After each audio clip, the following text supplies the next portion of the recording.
Subject heart rate is steady. EEG is stable. Special agent, get into position. Before we begin, warning, the Dub Talk podcast contains language and content that may not be suitable for younger audiences. Listener discretion is advised. There will also be spoilers for various video games and anime throughout the course of this episode. Please use caution in case we discuss a series you haven't finished. Finally, the opinions expressed are those of the individual participants and may not reflect the Dub Talk podcast as a whole.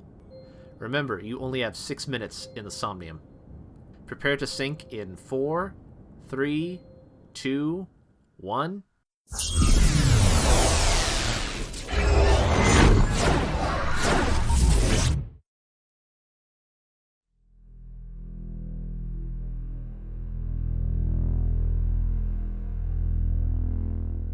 Hello, dear listeners, and welcome to a very special episode of Dub Talk. I'm your host, Amon, tonight, and as you may have noticed, things are a little different on this episode if you've glanced at the title card you're probably staring at right now on YouTube, just a little. Just a little. All music, audio, and sound effects will be exclusively 8-bit. Oh, Jesus. That's exactly... We're going retro, kids, before any of us were born. Oops. I think maybe two of us briefly overlap with the NES era, so there you are. The Wii came out in 2006. Oh, God. 16 years ago. Oh, God. Oh, my God. 15 minus 9 is 6 years ago. 6 years ago? That's gonna be... That joke's gonna be thing for the whole night. I'm sorry. We are the best people for the case. We promise. Huge. It's true. Debatable, but okay.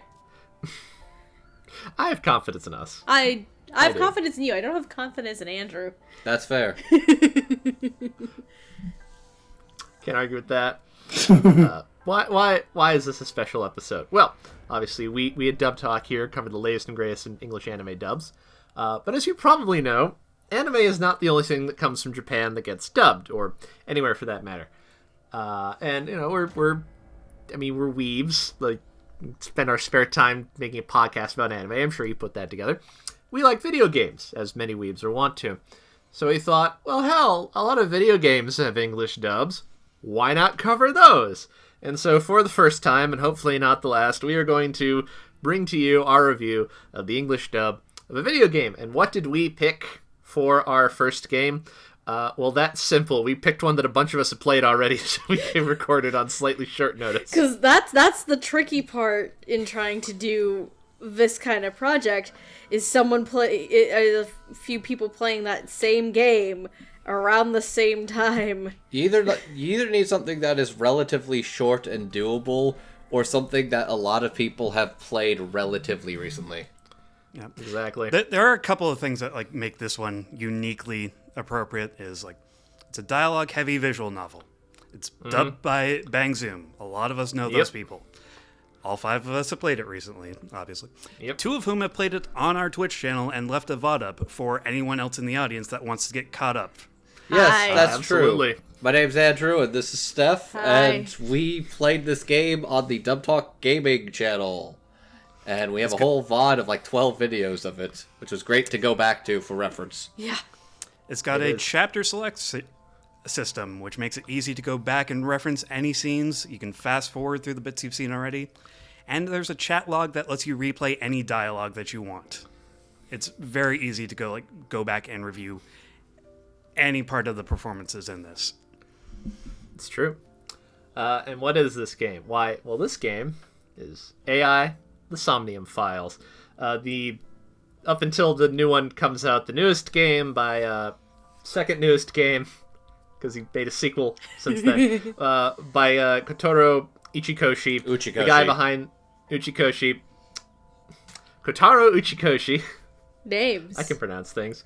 The mastermind behind the Zero Escape games, and the guy who, to my deep unsurprise, is buddies with the Danganronpa guy, because of course they're friends. To the surprise of no one. There is a little overlap there. Our first Sometimes I... Our first time talking about any of his writing because Punchline wasn't dubbed. Oh right, I forgot he did the punchline. I still need to get to that. You should have done that. Said Jet sounded like he wanted to forget it. No, the opposite. I like punchline a lot. I'm just sad it wasn't dubbed. Okay, I thought for a second there it seemed like you were sad that that the show existed. My bad. No, I was literally saying under my breath I wish that I had dubbed it. Aw. If you're feeling annoyed, send your mail to John Layford in Houston, Texas. Oh my god. No.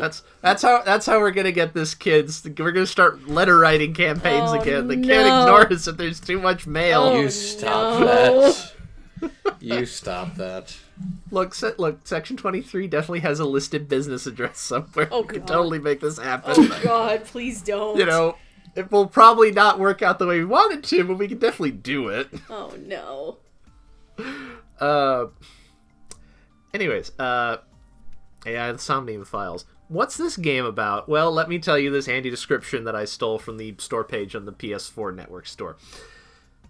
One rainy night in November, a woman's body is found at an abandoned theme park, mounted on a merry-go-round horse. She has been stabbed repeatedly, and her left eye was gouged out.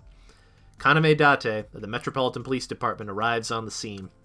He recognizes the woman. Suddenly, he hears a noise from inside the merry-go-round. He breaks into the merry-go-round's central column to find a young girl, and in her hands, she grips a bloody ice pick. And then some descriptions about like how the game works that I'm not going to read to you here because just go play the game. We are actually not going to go in depth about how a lot of the game mechanic works. Yes, that's not what we're reviewing today. If you want to do that, go... What are the reputable video game review sites these days? I don't even know anymore. Yes. Go read one of them. Yes. There we go. Look, this thing's on sale like every other month. Like, it'll cost you like $8 if you wait long enough. Go play it. Or, for that matter, watch Andrew and Steph's VOD of it. Which I highly recommend if you haven't played this game, because this is a mystery show, and we're going to spoil it a lot, because it's really hard to talk about this without telling you exactly what's going on. So... Yeah, you're better off doing you're better off playing the game or something before you come back here. To be honest. Yeah, if nothing else, as I was familiar with Uchikoshi by reputation for a long time prior to this, but I didn't really know what any of his games of. And oh boy, you're gonna want to ease yourself into that if you're not used to them. They're not simple games. This was my first game of his, actually. Same. So, Be mine too. yeah, So I'll say this. My experience with the Somnium Files is... On stream. No, not just that. My history before I played it on stream was my history of not playing it and my buddy Getter telling me to play it for years and trying to shill it to me for years. And I was like, I'll get to it eventually. And me in your other ear also telling you to fucking play this game. I remember the year you gave Corina Boettger a W award, basically on the grounds of they were great in this, but I can't give them an award for the Somnium Files, so this is the next best thing. Oh man. I remember that. I just pulled them from, because they took over Tatsuki from One Punch Man.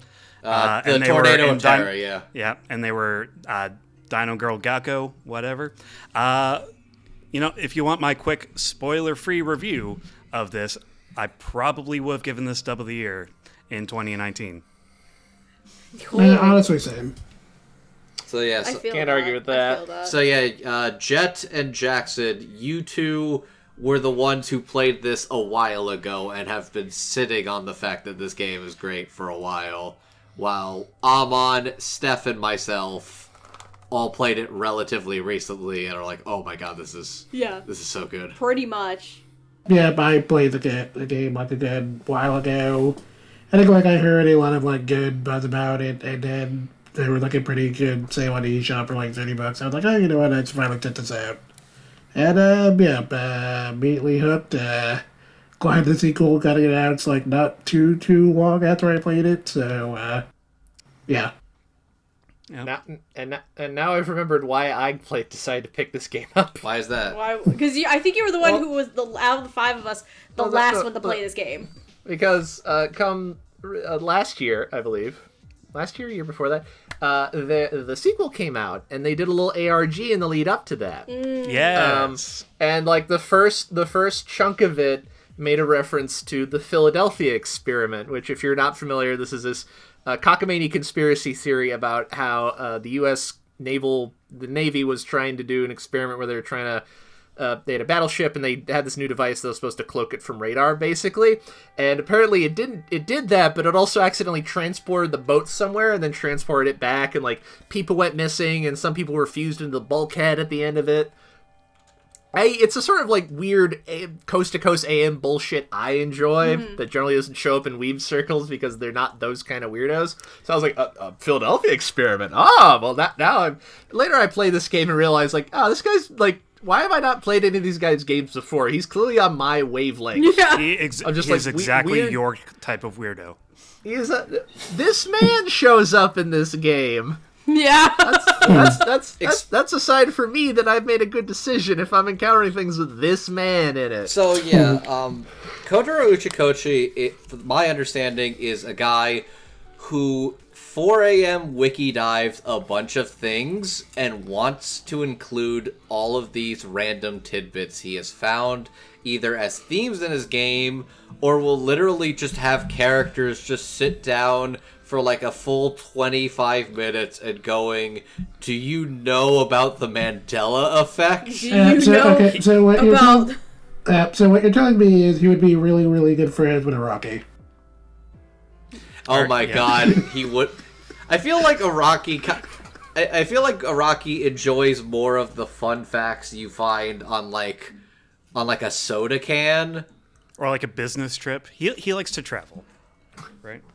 Araki is, they are both the same kind of person. The difference is Araki is the analog version and Uchikoshi is the digital version. I think that's a good way of putting it, because Uchikoshi very specifically has the wiki dives late into the wee hours of the morning kind of energy. And then you have Hideo Kojima, who is both, but wants to be like an auteur cinephile. He wants to do both of those things and also try and figure out how he can simultaneously be Ingmar Bergman and John Carpenter. Oh my god. I'll say this, probably the funniest Kojima tweet I've seen in some time was one I read today, which is somebody's like, if Kojima just added a trans woman character into his game, he'd name her something like Hard Mommy, and then all the trans women would just be like, yeah, I'm just gonna change my name to that. Oh no. Which yeah. Yeah. Kojima, what about being subtle? None of the movies I like are subtle. Literally. Kojima cannot be subtle in his life. I think Uchikoshi has subtlety. He has storytelling chops, and he's absolutely able to weave a compelling narrative and a compelling mystery with some really strong characters. And I think this is fascinating in that I feel like Danganronpa is a mystery game, but Danganronpa is all caps anime with the hot pink all over the place. I feel like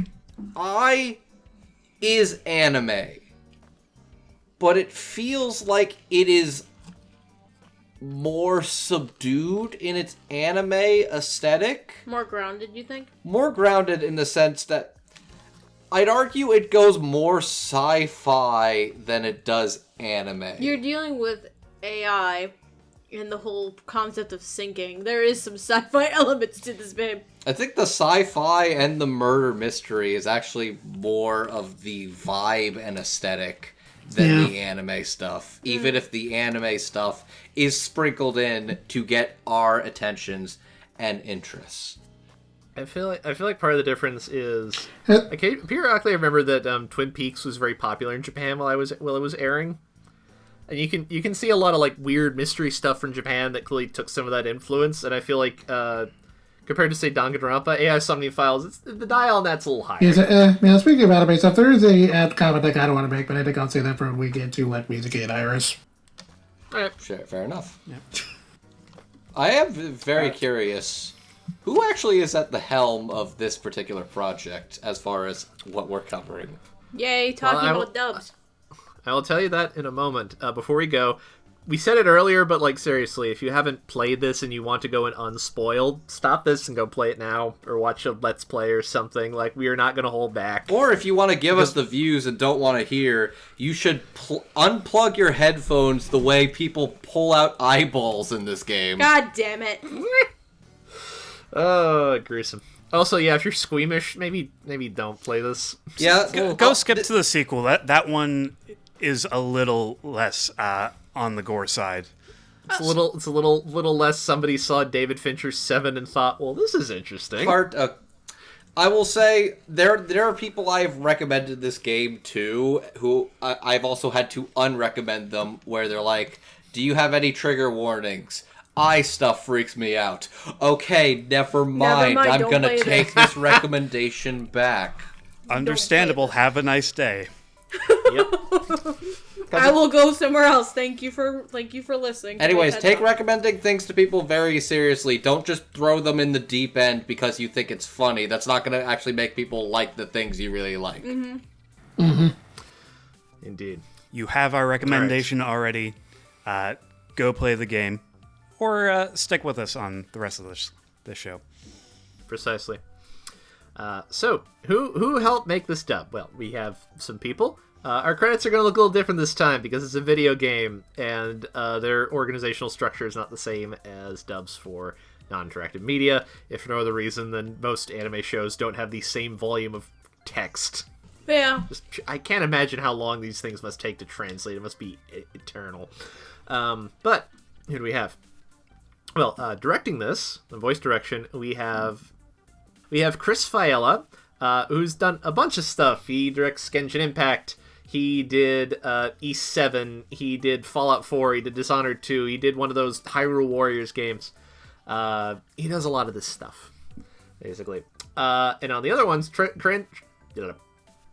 working with him, credited as both translator and project coordinator, we have Katsutaro Ukura, who has done similar work for Robotics Notes Dash, and I believe he's a Spike Chunsoft employee. I imagine he probably does other stuff that is a little hard to find credits on. Mm-hmm. And credited to as editor, localization coordinator, and producer, we have Alex Flagg, who has done similar work on Psystar, Danganronpa 3, Killing Harmony, and Ys 7.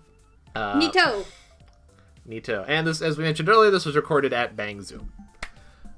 So, friends. Yes. How do we feel about the dub as a whole? It did. So, first things first, I think it sends me into orbit. It's great. There is something that needs to be commended, is the fact that this game is ostensibly a visual novel. It is a fully voiced, maybe not fully, but like 90%. 95% voiced visual novel.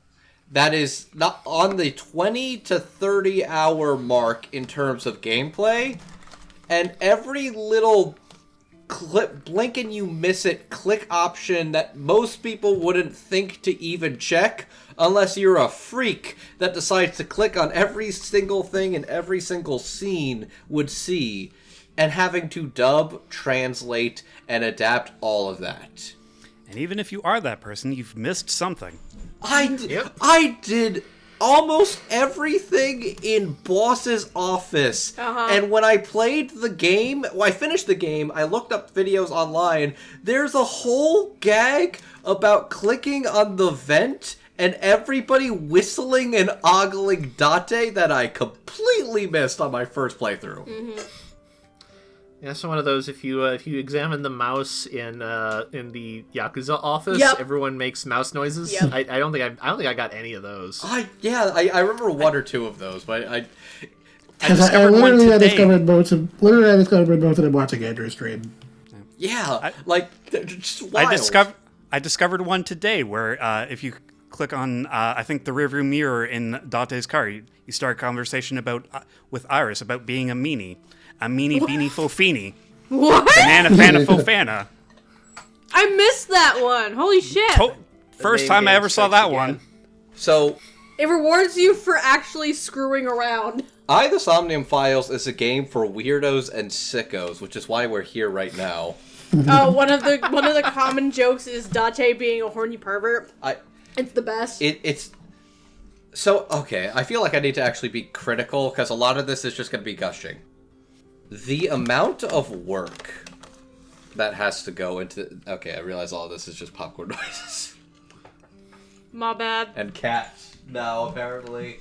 Um, Come on, you have a tail. Yeah, it's not that interesting. Okay, maybe somebody else should go first. yeah, so, yeah, I do like the directed here. Obviously, there's a lot we could say about how solid it is, and, obviously the dramatic beats are handled really well, and there's a lot of good flow to the dialogue. It never feels monotonous, even though, again, it's like 20 to 30 hour game, and there's like a lot of dialogue. But I think the thing that I really appreciate about the dub and the performances is like basically how it handles a lot of like the just minute gags and conversations between characters. Like a lot of it flows really well. They bounce off each other really well, and it makes a lot of the game just really funny. Oh, some of the puns that are used, the copious amounts of puns, will send me into orbit. It's so dumb, but it's so much fun. The level of puns and word plays in this game is kind of off the charts. It's great. The amount of mileage you get off of the word AI, those two letters is just layers, stacks on stacks on stacks of pun, wordplay, and symbolism. It is ridiculous. It permeates everything in this game. Yeah, like you mentioned, the title of the game. They sit you down in an early scene and give you a dialogue prompt that is basically just pick every option, and each of these describes a different pun on the title. You got AI for artificial intelligence. You have I for Date's magic eyeball. That's the artificial intelligence. Aiba. You've got I, which is the word for love in Japanese, which is a theme of the game. And you have I, the self. You've also got Iris, which is it's a part of the I.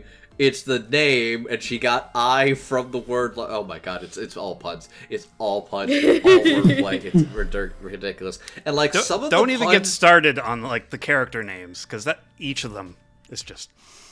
Oh Christ! And that's not even going into just the random like word plays where it's like, what person would even think like that? Somebody who is obsessed with puns. That's fucking who. Not since like being a teenager and reading about how all the characters in Ranma 1/2, like their names are just stupid jokes. If you know Japanese, have I been in awe of like, oh my god, you put a lot of work into this, didn't you? The entirety of the Dragon Ball Z franchise is just okay. I'm just gonna make every stupid like pun for everything in my fridge I can think of. And then and now make that character appropriate and plot relevant. And thematic. And I'm just sitting here laughing because I'm thinking of the quote unquote Dragon Ball joke and reference that's in the fucking Kamakura office now. That joke has layers. Do you think it's like maybe I can make a wish? That's not Shenron. That's not Shenron. That has layers because he's like, I wish for panties, and that is like literally the first wish that is ever made in Dragon Ball. Wait, really? Yeah. I don't know shit about. I don't know anything about Dragon Ball Z. It literally like they're trying to stop like the bad guy from getting his wish because he's about to wish for like immortality or world domination or something, and then Oolong, their little pig guy, in the heat of the moment shouts out, "I wish for a pair of underwear." no shit. So And, the That's- very and that's- Shenron delivers. That's amazing. So I that's never why- knew this. I know you never do that. That's why I appreciate Oh my that god. double joke. I'm That's like, amazing.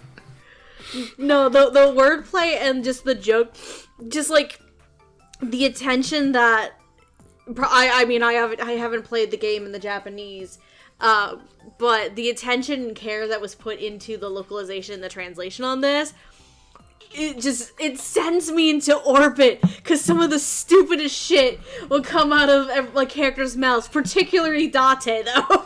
Date is a meme in and of himself, and it's just amazing. Yeah. But I think a lot of care and attention and detail was put into this localization for the game, and I just really appreciate it. you also need a really tight script for Yes. a really good mystery, because you need to make lines that make sense when you have all the pieces, but don't immediately give things away. There was a joke that a running gag during our playthrough on the stream, and whenever Jackson's in the chat, like if we have No throwaway no lines. throwaway lines. There's no such thing as a throwaway line in this game. Oh, it's amazing. And then I kind of want to lean towards the voice direction on this too, because, and again, we already said this a few times, there's going to be heavy spoilers.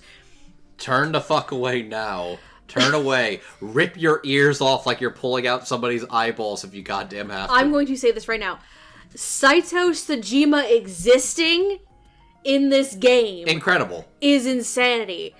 Because the main thing with this is if you stay in the sync or use the sync machine longer for 6 minutes, essentially you switch personalities with the person you're syncing with.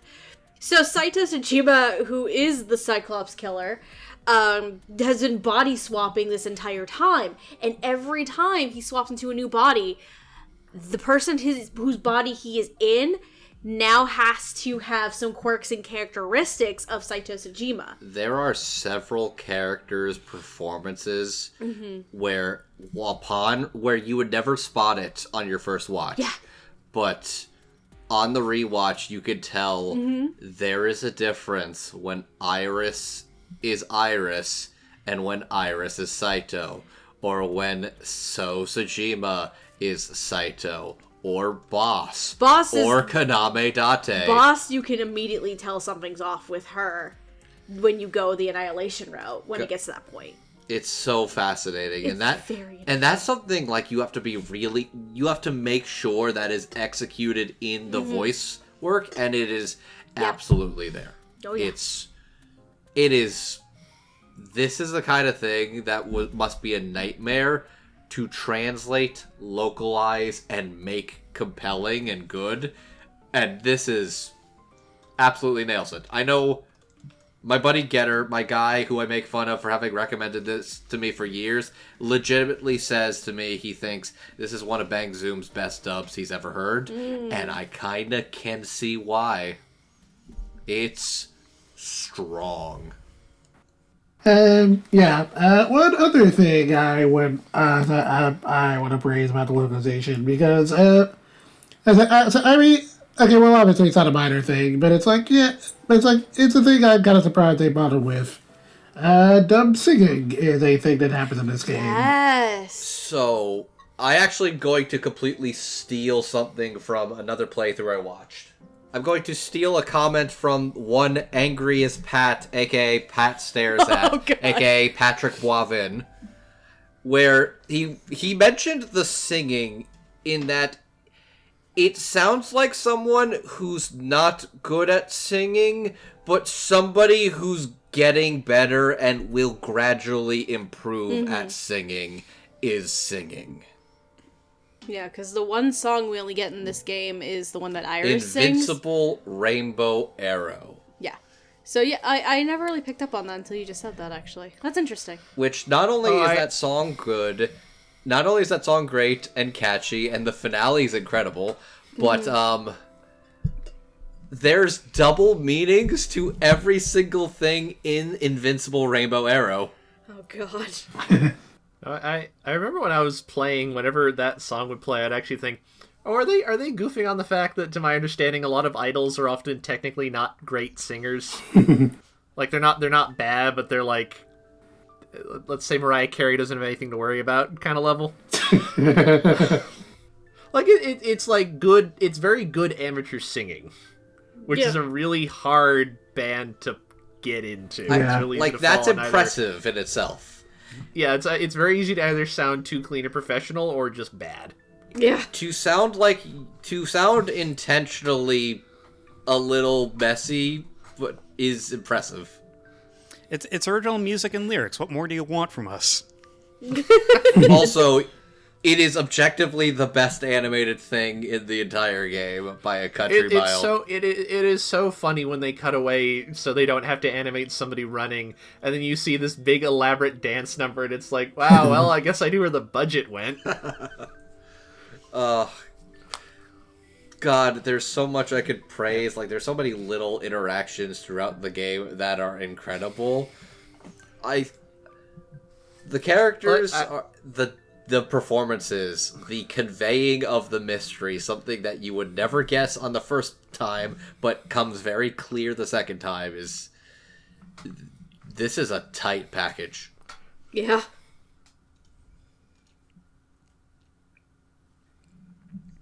Amon, were you going to make a point? Yes. Sorry, my screen went black, and it took me a minute to realize it's because I had moved the mouse in like 20 minutes. Rip. Whoops. What was it? Yeah, I want to use this to bring up one of my favorite stupid gags in this, because we're not going to talk about him as a character because he's not in it very much. But there's a minor character in here, played by the late great Brad Venerable. Yes. Kagami. Kagami. He's some detective.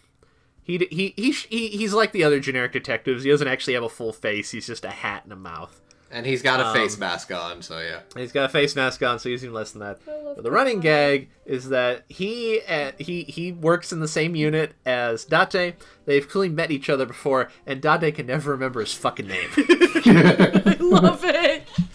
It's my favorite thing. But my favorite part is that at one point Mizuki's there and is like, Dada, you're being really rude. And he's like, excuse me, Mizuki, I tried to have a conversation with my good friend Kagami here. And Kagami's like, yeah, lay off. Yeah. Is this just a bit they do when they see each other? It's so good. I think in the first interaction as well, the button at the end of it is, I started to ignore him and it's just like, I know you can hear me, Kagami. He stopped answering back and it's just like, so you come on! do know my name. Which You do know my name! which so much of this needs to go to Brad. Like, the game's funny, but Brad's delivery about all of this, it's something he about goes the through way every human emotion in these scenes. it's Anger, it's like happiness, disgust. it's like Everything. Grief, acceptance. He goes through the 5 stages of grief at that point. Like, oh my god. Kagami is like, you know what it is? The relationship between Kagami and Date is like, it's the relationship with a guy. Yeah, okay. You ever have a dog? I mean, yeah. Okay. What's your point? You ever play ball with a dog? Have you ever tried to throw the ball and the dog goes running, but you have not thrown the ball? You have, in fact, tricked the dog to running after a ball you have yet to throw, and it is still in your hand. Are you saying the ball is Kagami? I'm saying Kagami is the golden retriever. Date is the person trying to play ball. Oh my god. And refusing to throw the ball except when the dog is never expecting it. That is the dynamic between Kagami and Date. And everything about Brad's delivery and all of those is just absolutely pitch perfect. Oh, I love that, man. We love you, Brad. Thank you. Thank you very much for all you've done, sir. Kagami is such a delight. Oh, I love Kagami so much. Everybody loves Kagami. He's the goodest boy. He has objectively done the least wrong in this entire game. Yeah. Even all your favorites have done a little wrong. I mean, considering Saito Sejima exists, that means a lot of your characters have done something wrong. Thanks, Saito. God, stellar stellar dub. There's so many things we will just not talk about because this is, as we've mentioned, a 20 or 30 hour game, and this will hopefully be a 2 to 3 hour podcast. Yeah, we gotta try not to be here the entire night. Right. You could probably do a whole mini YouTube mini series about just this game Yeah, by probably. itself. There's too much. Also, for anybody who's here and wondering, no, we're not going to talk about the sequel No. yet. Anyways, If for no other reason than I think at least half of us haven't played it yet. So it's just you. It's just you. Sorry, buddy. How does Dante get his head back? You blew up. Oh, Amon. Don't tell me. Look. Wouldn't you like to All right, know? The answer is both more and less Not satisfying even. than you'd Not think. even. I'm going to give you anything. I'm not even going to give you a hint. Please don't. I don't want to know anything. I just want to. Lesson of the day. Amon Anyway. needs to go and play Nirvana Initiative now. When I'm done, when I've finally gotten off the Metal Gear Solid train, I will play Nirvana Initiative, and it'll be great. Yay! Yeah. I know you want to make your girlfriend happy by playing as the little weird meow meow man that is the snakes, but then you've got the weird little meow meow man that is Kaname Date. I'm gonna. Very bold of you. Very bold of you. Assume that I do not enjoy being the weird little meow meow man that is Snake. I'm at least gonna ask this: what, in terms of Nirvana Initiative, do you know anything at all about it? No. No. I know. I know whatever shit happened in the ARG, which at the time I had so little context for that it meant nothing. And now I have marginally more context that is at least oh, that's Iris. Oh, that's bad. So here's a fun little story about the original game. I was never part of this because I wasn't on this train at the time. The original game had an ARG like Nirvana Initiative. Oh yeah, I heard about Sounds that. right. And it was Iris's YouTube channel. Oh, I didn't know Oh, yeah, that's right. And otherwise told through Twitter accounts by the in-game characters interacting in the IRL. Like, I think it's Lemniscate A set was Iris's, and then there's Ota, which is his own Twitter, which that's not even that's not even anything related to the game itself. Can we just talk about the fact that that account has maybe some of the funniest things I've ever seen? We'll get to that. We'll get to that. later. Yeah, But- there is an ARG with Iris's YouTube channel in English and Japanese, so regardless of what language you're watching in, you can play along. I also didn't partake in this ARG. It was a little bit before my time hopping onto the game. It was before you were born, yes. But the crux of it is basically if you were looking around for like what weird shit is this net idol doing, occasionally a QR code will pop up with a secret organization or like hidden iris that's trying to get out and asking for help. It's weird, Dear. metaphysical, like indie horror shit going on. I Love just it. want to also talk about the fact that the Somnium Files predated the mainstream VTuber boom by like a couple of years. Yeah. It didn't predate Keys in the Eye, but it did predate like any major corporation making like a unit with them. All I know is at this point, the Somnium Files is now way more relevant than Keys in the Eye is. Yeah. She's getting is a it- fucking anime, and I know all my VTuber friends are like, man, who fucking cares? Wait, really? Yeah. It's from fucking Wit Studio, too. Wow. Oh, someone paid them a lot of money then. Jeez. All right. Confounding. Did everyone get to go?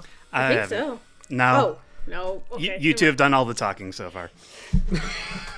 You know what? Sounds That's about right. fair. This is going to be one of those nights where it's like, okay, you need to speak up when you need to, because otherwise we're just going to keep rambling for a while. Fair. Yeah. Who wants to talk next? I'll go since I'm already talking, but like Go. I wanted to mention some stuff that make a video game dub unique over an anime dub. Just because it has a lot of in common with like a prelay dub, for example. Like there's no footage that they have to refer to for their characters. They're not getting a lot of the actor they're playing against any of their lines. You don't need to fight the flaps. Because all of this shit's under NDA. You don't need to do any anime lip sync. In fact, there was like a day one patch that included I guess they did it with artificial intelligence, was just set up a reactive lip sync to the English audio track. So it kind of matches, and it's close enough to the idea. But they aren't going for like real high like fidelity with that. You've got to be able to make this dub sound good wherever you're coming into it. Like someone could put down their controller, walk away for a bit, come back, play the line again. It's got to sound good right from the top again. Or if they come back from a like autosave, it's got to sound good out of order because the player's determining all of that. They can go back and forward in any which direction that they want. One of the great like prelay things that I think really helps this dub is there's a lot of room to add like little things to the script. Like they're not going off script, but they're adding a lot of like little noises, like little laughs, scoffs, sighs, groans, stutters, just all these little things that wouldn't have room to fit in like a tightly 24-minute anime script. That I think just like really work to this video game's and acting's advantage. Yeah, for sure. Yeah, I think that was the entire point I was trying to get across. This is a good game. It's a good dub. We're gonna gush about it for at least a little while more. Oh God, it's good. Definitely. Jet, did you share your thoughts? Yeah, I did. Okay. This is good, and it's funny talking about anime dubs and then looking at like a video game and like, wow, the scale of work here is just completely different, isn't it? It's a different skill set. Yeah. Like it's not gonna matter much for this, but there's also like efforts that are just like an entire session's work. I think the other thing that's more impressive is how compelling. I think, okay, here's something I will add to the director thing. The director has to know goddamn every single thing about what's going on in this game. And that's literally everything. And the way video game shit works, it means that every single actor is even more in the dark than they are with anime. With anime, you are looking at a mostly to completely finished product in front of you. So whatever you're working on, you can at least figure out what's happening for this scene just from looking at it. Might need some context for some things, but whatever. Video game, you don't see shit. Yeah. Nope. They don't even want you to know what character you're auditioning for. It's so much more NDA secretive, and especially spoiler-proof. And it's kind of insane how much of this is compelling, and all the voices and the deliveries are compelling, emotional, and, like, satisfying. And they have to know with the actors pretty much all be... Well, the whole project is basically like dubbed in reverse, yeah. It can be told in any order, and there are branching paths. So your character over here is a little bit different from your character over here, and you have to have those differences clear. It's insane. And to make it that compelling, like that is props to Chris in particular, because that is not an easy thing to do, especially for a video game mystery. So kudos to that in particular. Good times. I hope Hoyoverse is paying you handsomely, sir. Oh, yeah. On that note, do we want to start talking about some of the actors? Yes. Game. Hell yeah. Yeah. All right. Well, now we're going to get to our first group, who are not strictly minor characters, because, again, this is like a 20 to 30-hour game. Minor is relative. But they're comparatively less important than some of the later people, so I've grouped them here. Also, they're all vaguely Underworld connected, so that helps. Yay! Yay. Starting off, we have Mama. Mama is a bartender at a seedy bar in town that Date likes to frequent because all sorts of useful, illicit information tends to go through there, so you can go talk to Mama, and she'll tell you some interesting information and probably hit on you a little bit. Or say something salacious to annoy Date because he's very easy to rile up. Ah, yes. It's very entertaining. We also have the Kamakura brothers, Moma and Rohan. They are in charge of the Kamakura family. Rohan was the previous head until he got a little Until crazy. he wasn't anymore. Yeah. Until he wasn't anymore, and he went to the hospital. Then Momo was in charge, and he spearheaded an initiative to kind of clean them up a little bit. So they're still a Yakuza gang, but they're a little more on the level. They're trying. They are They're a trying to be a legitimate little more business group. PC. Please The stop asking legitimate questions. business group, yes. Momo's trying to be a little more PC. He's not exactly succeeding, but he's trying. He's doing his damnedest. Look, they've stopped dealing drugs, but Momo still has a shotgun under his desk. Yes. Baby steps. It's not Baby a steps, shotgun, baby it's a hunting rifle. Close enough. Oopsie. Look, they're both illegal. Yeah. I think you could technically own a hunting rifle with a license, but you shouldn't be swinging it around in town. Probably not, yeah. Yeah. And finally we have So Sejima. He is a politician. He's he's an old bigwig. He's been around for ages. He clearly has a lot of connections, some of which he probably shouldn't have. Whoops.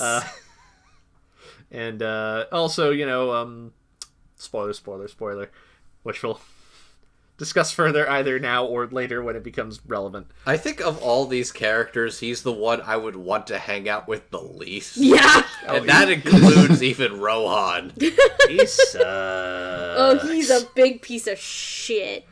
He might be the worst. He's not the worst, just because the literal serial killer is probably worse. I but think he's like a notch above. You're I really think trying so to pin the murders on him. Okay, I mean, if we're being technical, he is partially responsible for the serial killer to some degree. he's probably one of the. He's partially responsible. He's Oh, one of the very worst. responsible He's for one it. of the worst people because this is a real scummy politician, and I'm sure we've all have our feelings Opinions. about some That's scummy too politician. That's too real. See, the way you know this game was like trying to be maybe a little more grounded than you otherwise would have expected. Is that it really does, lead into the seedy politician thing really well because again, spoilers. He basically gets away with everything in the end. Yeah. Whoops. He basically gets away with it on the grounds that he is basically in an ultimatum with boss. Yes. He knows his legal rights. You can't touch me. Basically, I don't blow up this bomb that we're both standing on top of, and we don't get blown up. Not a literal bomb, to be clear. It's basically a ceasefire, so to speak. But yeah, he is such a scummy piece of shit. Oh, he's a piece of shit. It is a legitimate surprise when you find out that he isn't the one who's been going around murdering people. He did in one round. Yeah. Oh, yeah, you're right. He did in one round. Anyways, He did in one round. we should probably talk about who plays them. Absolutely. Mama. Well, this will be a little different this time. I decided I'm going to only pick video game roles. Trying to challenge yourself. Hell yeah. Yes. I mean, in fairness, it wasn't hard. This is an LA dub. Almost all these people have been in video games already. But anyways, we'll get some new roles this time. Mama is being played by Patrick Seitz, who in the video game front you know for playing Victor in Soul Hackers 2. He's Lieutenant Surge in Pokemon Masters. How did it take this long for them to make that casting choice? So Oh, obvious. that's amazing. And he's Star Snatcher in Genshin Impact. Moma is being played by Kaiji Tang, who's Faust in Guilty Gear Strive. He is Iwa in Persona 5. And, of course, he is the bestest of boys. He's Ichiban in Yakuza Like a Dragon. I was You going were going to to mention him, I good was. I was going to be disappointed if you didn't. A game that we will definitely mention on this show if we ever make another one. Yeah, just big nonsense for a second. Like, look, look, there are a lot of good Katie type performances out there. Like, I enjoy him a lot in Bugo, for instance. But if you want to hear like the real best Katie type performance, you listen to him in Yakuza 7. Noted. He's so good. Look, if we ever do a Yakuza episode, which hopefully we will at some point, I'll talk more about that. Anyways, Kaiji Tang. Rohan is being played by Kyle A. Bear, who has been Ryu in the Street Fighter series since about 2008. He's Madarame in Persona 5, and he is Rihaku in Fist of the North Star: Lost Paradise. And Was so that the Sejima- Yakuza game? That is the one made by the Yakuza people. Yes, that is why it's on this list. Mm-hmm. because I know what video games I like. You know what you're about. I respect that. I know what I'm about. I'm about this game, for example. Anyways, so Sejima is played by John DeMita, who's known for such roles as Nagi in Xenoblade Chronicles X. He is Kreis in Valkyria Chronicles, and he's D in the Vampire Hunter D video game. There's a Vampire Hunter D video game? Wait, what? There is? Yes, it's a PS2 game, I believe. Of course it if you is. get Of course if you it get is. if you get the old edition DVD edition of the first movie that has the streamlined dub of it, it actually has a trailer for the game on there. No shit. I will... It looks okay. I will Okay. cheat a little bit on your no anime performance thing on this, and just flat out say, John DeMita is Cars in JoJo's Bizarre Adventure. Oh, okay. Is he now? He is. Okay. So he gets to stab a woman in the leg, and then use her leg like an air guitar, and then do a wow, wow, wow. Oh my god, I forgot about that. It's been a while since I've seen the first Really? season of JoJo. JoJo's Bizarre Adventure, the first season. So you really had it coming in this game, huh? I mean, look, he's clearly good at playing just the most rotten man you've ever witnessed. Ah, yes. Sense. The scum of the earth. Every single conversation with Sosajima is like, do you have awards? Do Yeah. you know your rights? You know, I know my rights. What are you doing? Get off my property. Get off my lawn. The human embodiment of respecting the letter of the law over the spirit of the law. Yeah. You can talk to my bodyguard or my secretary. Leave me alone with my fish and my My merman. and my merman and my Hey, everyone! God, I forgot about that. Hey, of course, I wouldn't be surprised if Sosajima had a merman. Hey, everybody! I'm a merman. What? Wait, what? I love that. That's so fun. God. All right. Jackson, do you want to go first? Sure. We're doing all characters or one character at a time. You get to decide that, I guess. I feel like Pick your this, poison. like, when you're doing a group thing, like, It's gonna be that. So let's start with So. Yeah. Yeah, we're already talking about it, so we might as well. Yeah, Right, that makes sense. so just kind of like, we have to have the council to discuss how problematic a politician Sosajima Oh is. god. Right. Just absolutely stick Piece in of the mud. shit. Just he's got such a winning smile, doesn't he? The permanent Right, frown. not really. That's not why really, he's no, been he's elected like- so many times. The permanent frown on his face at all times. He's sick like of your that shit fucking the Nietzsche- moment you walk into It's that frame. fucking Nichijou skit. That's $1 million smile. That's $1 million smile. That's worth $3. Oh, it's- Oh my god, he's the actual worst. Imagine just stuffing that man in a vase. It'd be very satisfying. there are a lot of endings to this game, and I call the one where he dies the good ending. Yes. Yeah. I like that. I'm real sad the one where he gets hacked to bits and stuffed in a vase isn't the one that sticks. Okay. Isn't the quote That unquote true ending? Okay, hang on. We need to talk about the vase for a second. That one's the funniest tonal shift in the entire game. Fucking great. Because immediately after you find Sosajima's mutilated body in a vase, you immediately have to go back and sync with Ota's mom. Yes. Yep. Yep. And then that whole 'Cause route Mayumi ends has with, everything to do with "Aw, the case continues, but we fixed the family. A man was just found in a fucking vase, and we're just It's gonna such a ignore it." feel-good ending. Yes. Love that. Anyways, yeah. So I think that the thing I want to at least highlight with John DeMita in particular is he has, how do I put this? An incredibly punchable performance. There's something about the conviction, the strength in how he carries himself, that he knows he is above the law, he knows his rights, and he knows the things that he has done or will continue to do are wrong. The people he has enabled to do bad things are enabled, but everything he's doing, he knows and feels he is untouchable, and you know it. And he knows it, and you hate that you know it. And that's the core of the feeling John DeMita's performance is based off of. That smug sense of, I am better than you, I am above you. Yep. It's that level of arrogance and frustration at this terrible, terrible person having all the cards in the deck.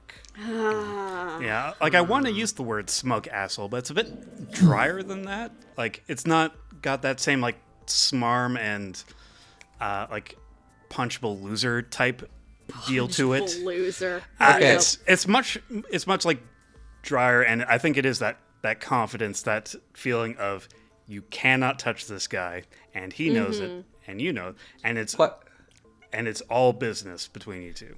Do you know what the Save the Rec Center episode is? No. Is this an episode of Rick and Morty? No. That's Breaking 2, right? It's Electric Boogaloo?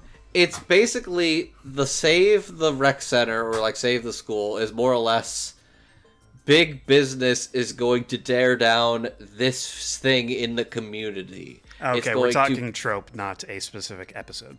Yes. Basically, just big businessman is going to tear down this central thing to the community and neighborhood to put up a shiny, big, like, mall or some shit. And the guy at the helm of it is some guy in a fucking suit who's basically going to run for office or something, and he's like, I'm gonna bring tourism by clearing away this old ugly eyesore. And bring to we have to get the band back together. Everyone call up the local country bears. Jesus. Okay, I just want to say, I do know what you're referencing now, Andrew, but you thought your name of the trope wrong, and I'm kind of ashamed of you, man. Like, you've seen enough Love Live to know what it is. Save the school or save the orphanage is one of those two things. Save the orphanage. Oh my God. That's another one. It has many different names, but it is effectively, there is something that a big businessman is tearing down to make, like, a parking lot or a fucking shiny mall or some shit. What I'm saying is Sojima is the guy who is trying to know all the zoning laws to clear away that shit so he can get what he wants. He probably would know all the zoning laws. Actually, wait. The thing is, he did that, and he got away with it. Yeah, Oh my god! I fucking forgot! That's exactly what fucking happens! He blew up a chemical plant, tanked, or sold all of his land beforehand, blew up a chemical plant, rebought the land after the value tanked, and walked away with a cool, like, $60 million in profit. I actually forgot about that because that's just like a footnote in the story. Yeah, that's just some backstory that explains a few things. Oh my god, yeah. He is the fucking guy that's going to kill the Love Live school. Yeah, he would. He'd be like, get out of here, girls. This is my house now. Oh, I don't know if I should go with where I was going with that. What? It was going lewd. I could feel it. It was going aggressively inappropriate, which, considering the story... Considering Sojima... I would rather talk about the Yakuza guy who was ripping a guy's toenail from stem to stern. Oh, God! Oh, man, I forgot about that. Oh, God. Fucking Rohan. Like, Rohan doesn't get much to talk about, but we see his figure, and he's got a very interesting figure. He a big boy. Kyle bears a lot of characters in this game, but I think, like, Rohan is definitely his most notable, and especially because Kyle Bear is playing two characters. Yeah. Oh, also, I should give a shout-out to John DeMita at the time. He's Saito Sejima, and you can tell he is more discernibly evil than he already is. Mm-hmm. That's when he experiences joy. And otherwise he doesn't.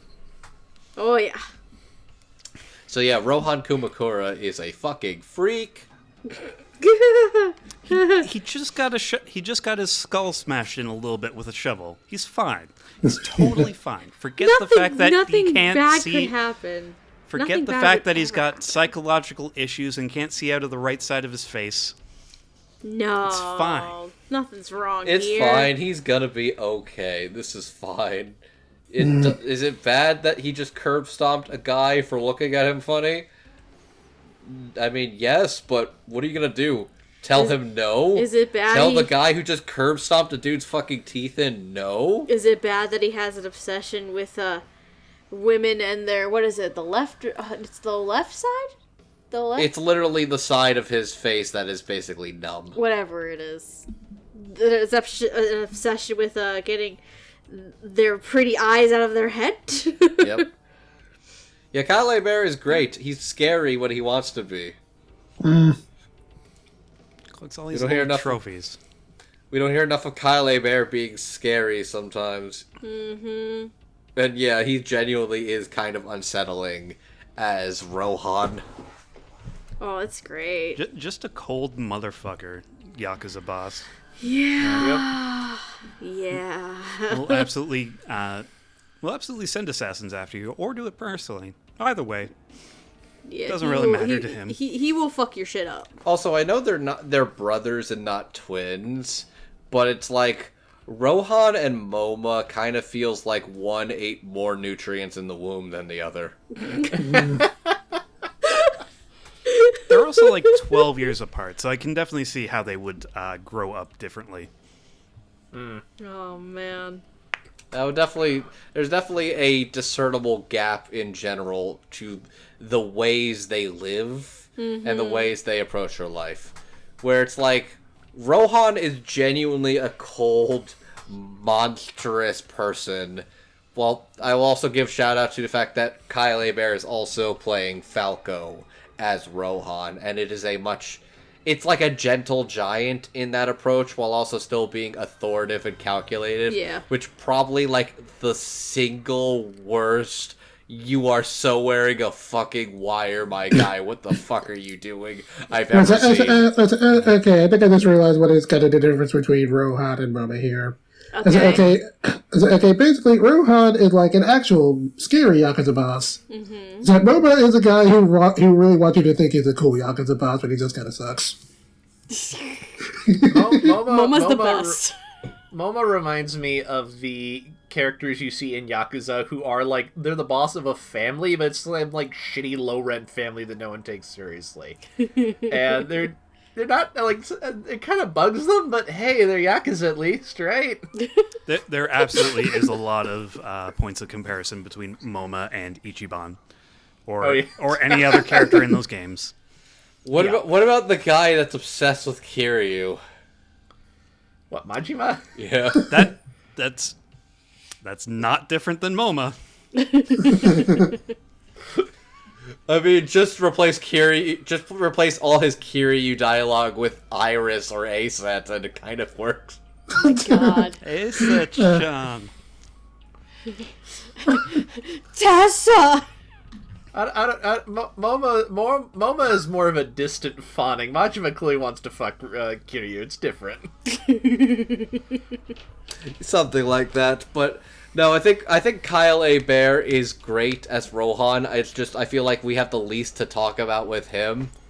Mm-hmm. Yeah. So, but his presence is felt more than seen. Yeah. And the game does a good job at making you feel his presence.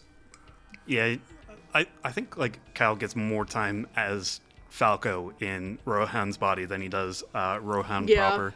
Exactly. And by that point in the game, like the pressure is on, so everything's kind of like uncertain. You're just trying to like, let's not fuck this up. Immediately Pretty fucks much. it up. God, that was maybe the worst, most painful interrogation I've ever seen. Yup. It's just It's the only response is, "What are you, a cop?" And it says, "Yes, he is in fact a cop." How'd you know? Yes, how did you know? It's the same level of energy as Ryuji going around and being like, hey, it's time for our Phantom Thieves meeting because we need to go and do Phantom Thieves thing because we need to not let people find out that we're the Phantom Thieves, you guys! Oh my god. Fuck.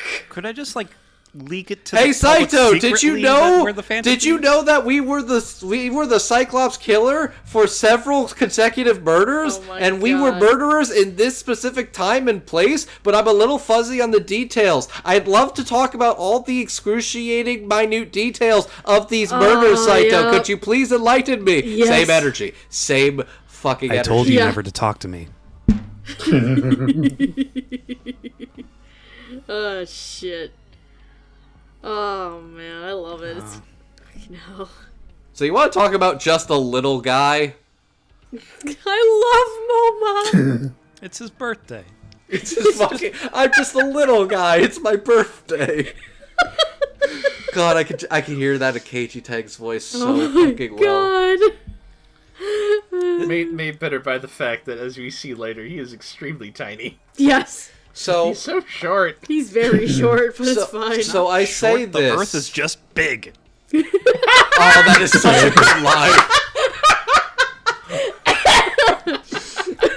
I forgot about that one. Love the writing in this game. There's I love something like Keiji Tang plays Moma as like he plays him as a guy who. How do I describe this? He feels very Joe Pesci. But not specifically like. Not like Goodfellas Joe Pesci, like the actually scary, fucked up Joe Pesci. No, I'm talking like a My Cousin Vinny kind of Joe Pesci. Ooh, okay. Interesting. That's what I'm feeling. Momo could be a good wife guy if he wasn't obsessed with an 18-year-old. Oh god. I stand by that. Oh, he was. You're not wrong. But yeah, It feels like the most. I haven't played Yakuza 7, so I only know Ichiban like through osmosis. This feels like a close second to the most Keiji Tang character that's ever existed.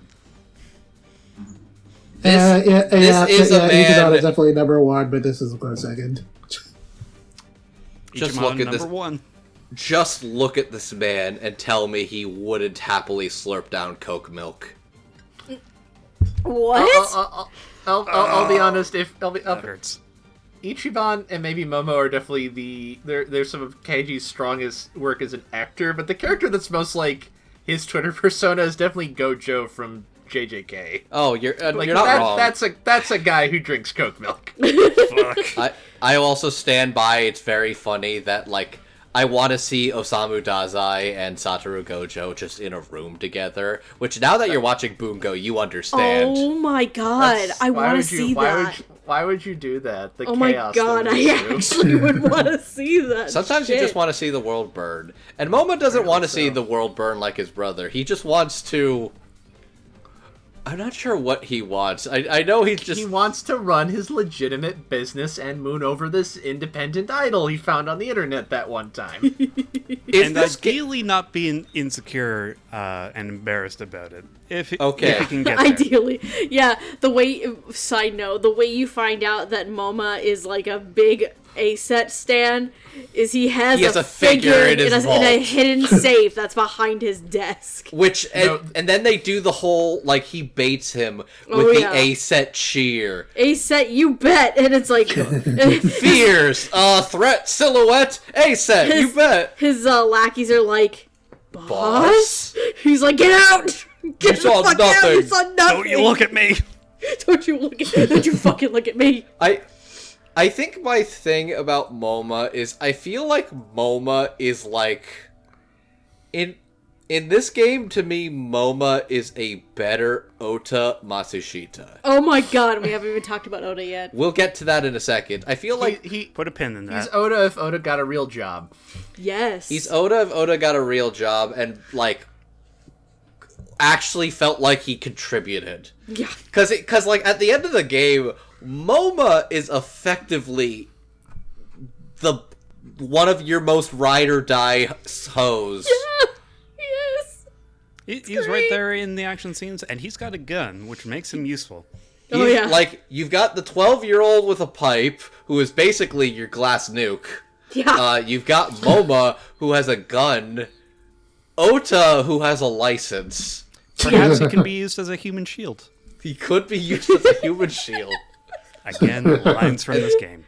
And then you've got an idol girl who's obsessed with cults and her hot mom. And her hot. That's what she's bringing to the table, huh? I guess so. I do like that scene where you get MoMA under your thumb, basically, and how this plays out differently in different routes, because that's all Iris route shenanigans that happens. The other side, Yeah. you kind of just have to coax it out of him that he's got this shady business dealings going on with So. And otherwise, it doesn't really affect much. It's like way at the end of one of those routes that he's like, "Oh, this idol girl got hurt on through this guy's actions. You catch that fucker. I'll do whatever I can." And you don't have context for this yet. But Probably, it's like if you played it in this order. Yeah. He's also the reason you even are able to catch Iris, is because he's like, okay, dude, you're gonna lose this girl. Put a tracker on her. Yeah.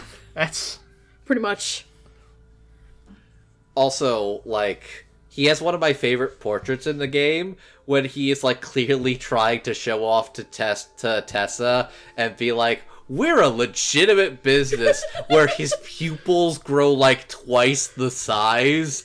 And it's like he has to play nice because Iris is there. It's great. It's like 'Cause most of the time it's he's like got, tiny snake eyes. He goes from tiny snake eyes to the big giant pupils. It's like the Grinch learning he had a heart. Yeah. Or like Puss in Boots going full puppy dog. Yes. Yes. But no, Kaiji Tang is great, and I love his dynamic with Date in that they are both kind of disastrous, horny men, but in different ways. Where it's like, I think one of my favorite interactions was just like, Date is clearly trying to set up for like a terrible, like, dirty joke, where it's like, hey, what are those, like, what does a candle remind you of? I don't know. Think of that. Just a giant candle with the flame, like, dripping down. And then he's just like, what, like a dick? What, like a dick? He's like, I wasn't asking you.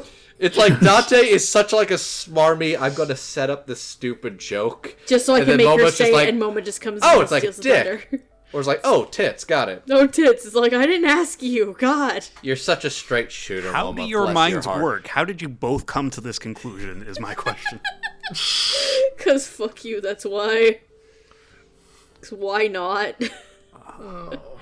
It's great. I love Moma. Both juvenile idiots. I love Kaiji Moma's Tang. an idiot, but God, love him. Oh, God. I love Kaiji Tang. He's fantastic as Moma. Speaking of dirty jokes.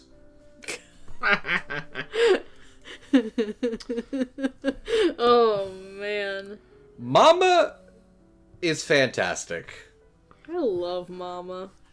Fun fact, if you look a little into the, like, the profiles of these characters, I think, Mama is canonically, like, non-binary, gender non-conforming.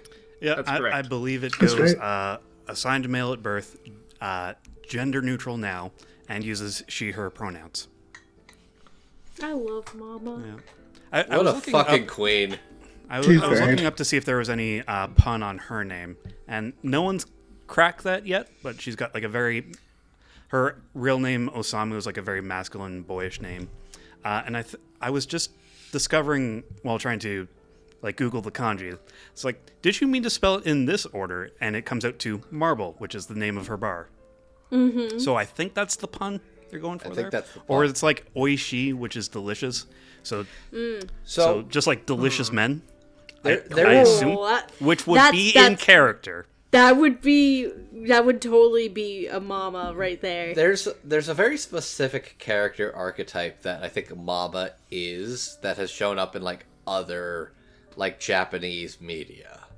Mm-hmm. Like, I'm trying to remember if there's, like, a specific name for it, but I think that might just be what Mama is like a mama bar, like a mama of a bar. Like a hostess. Yeah. Like a hostess, sort of like a bar queer... matron hostess.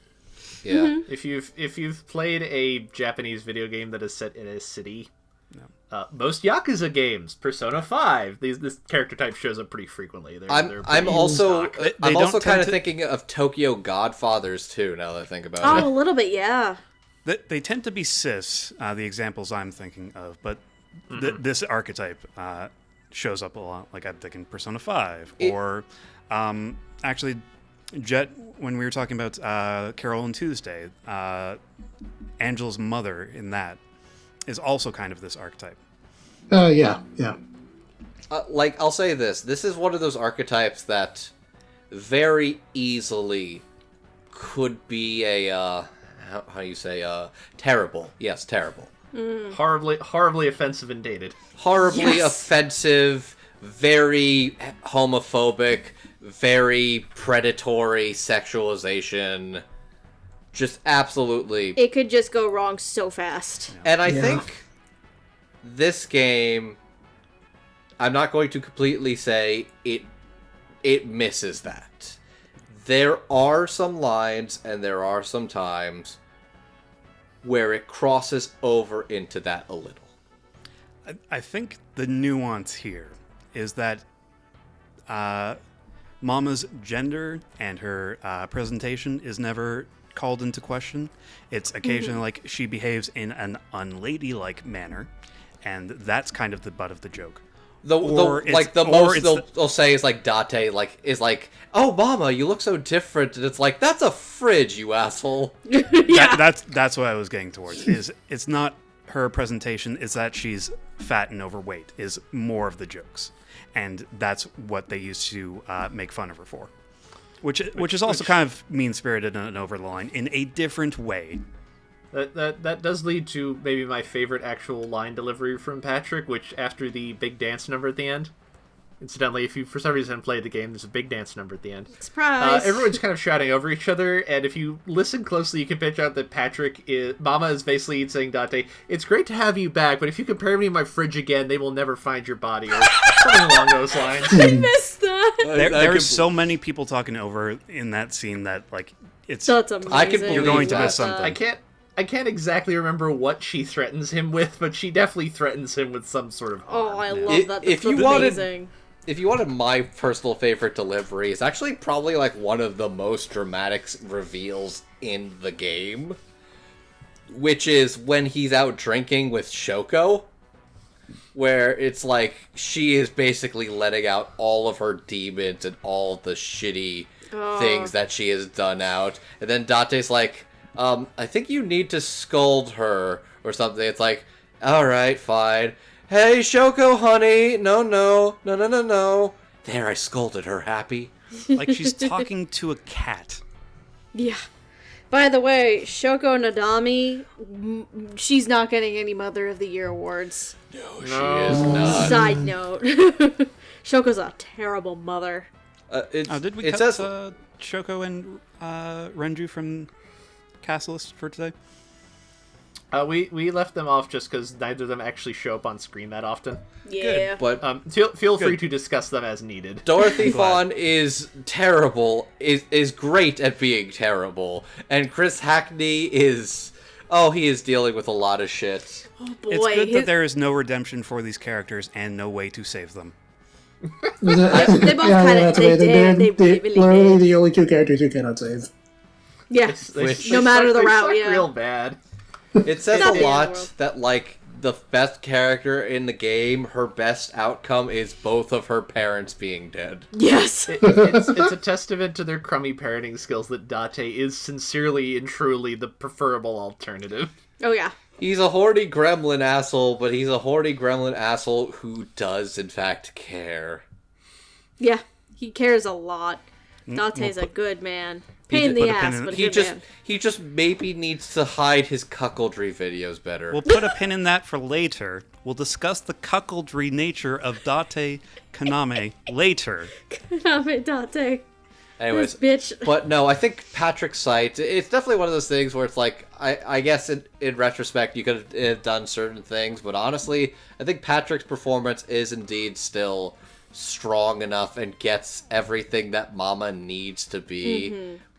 Like, it could have been so easy to make Mama a way worse, way shittier, way more offensive character than the game actually does.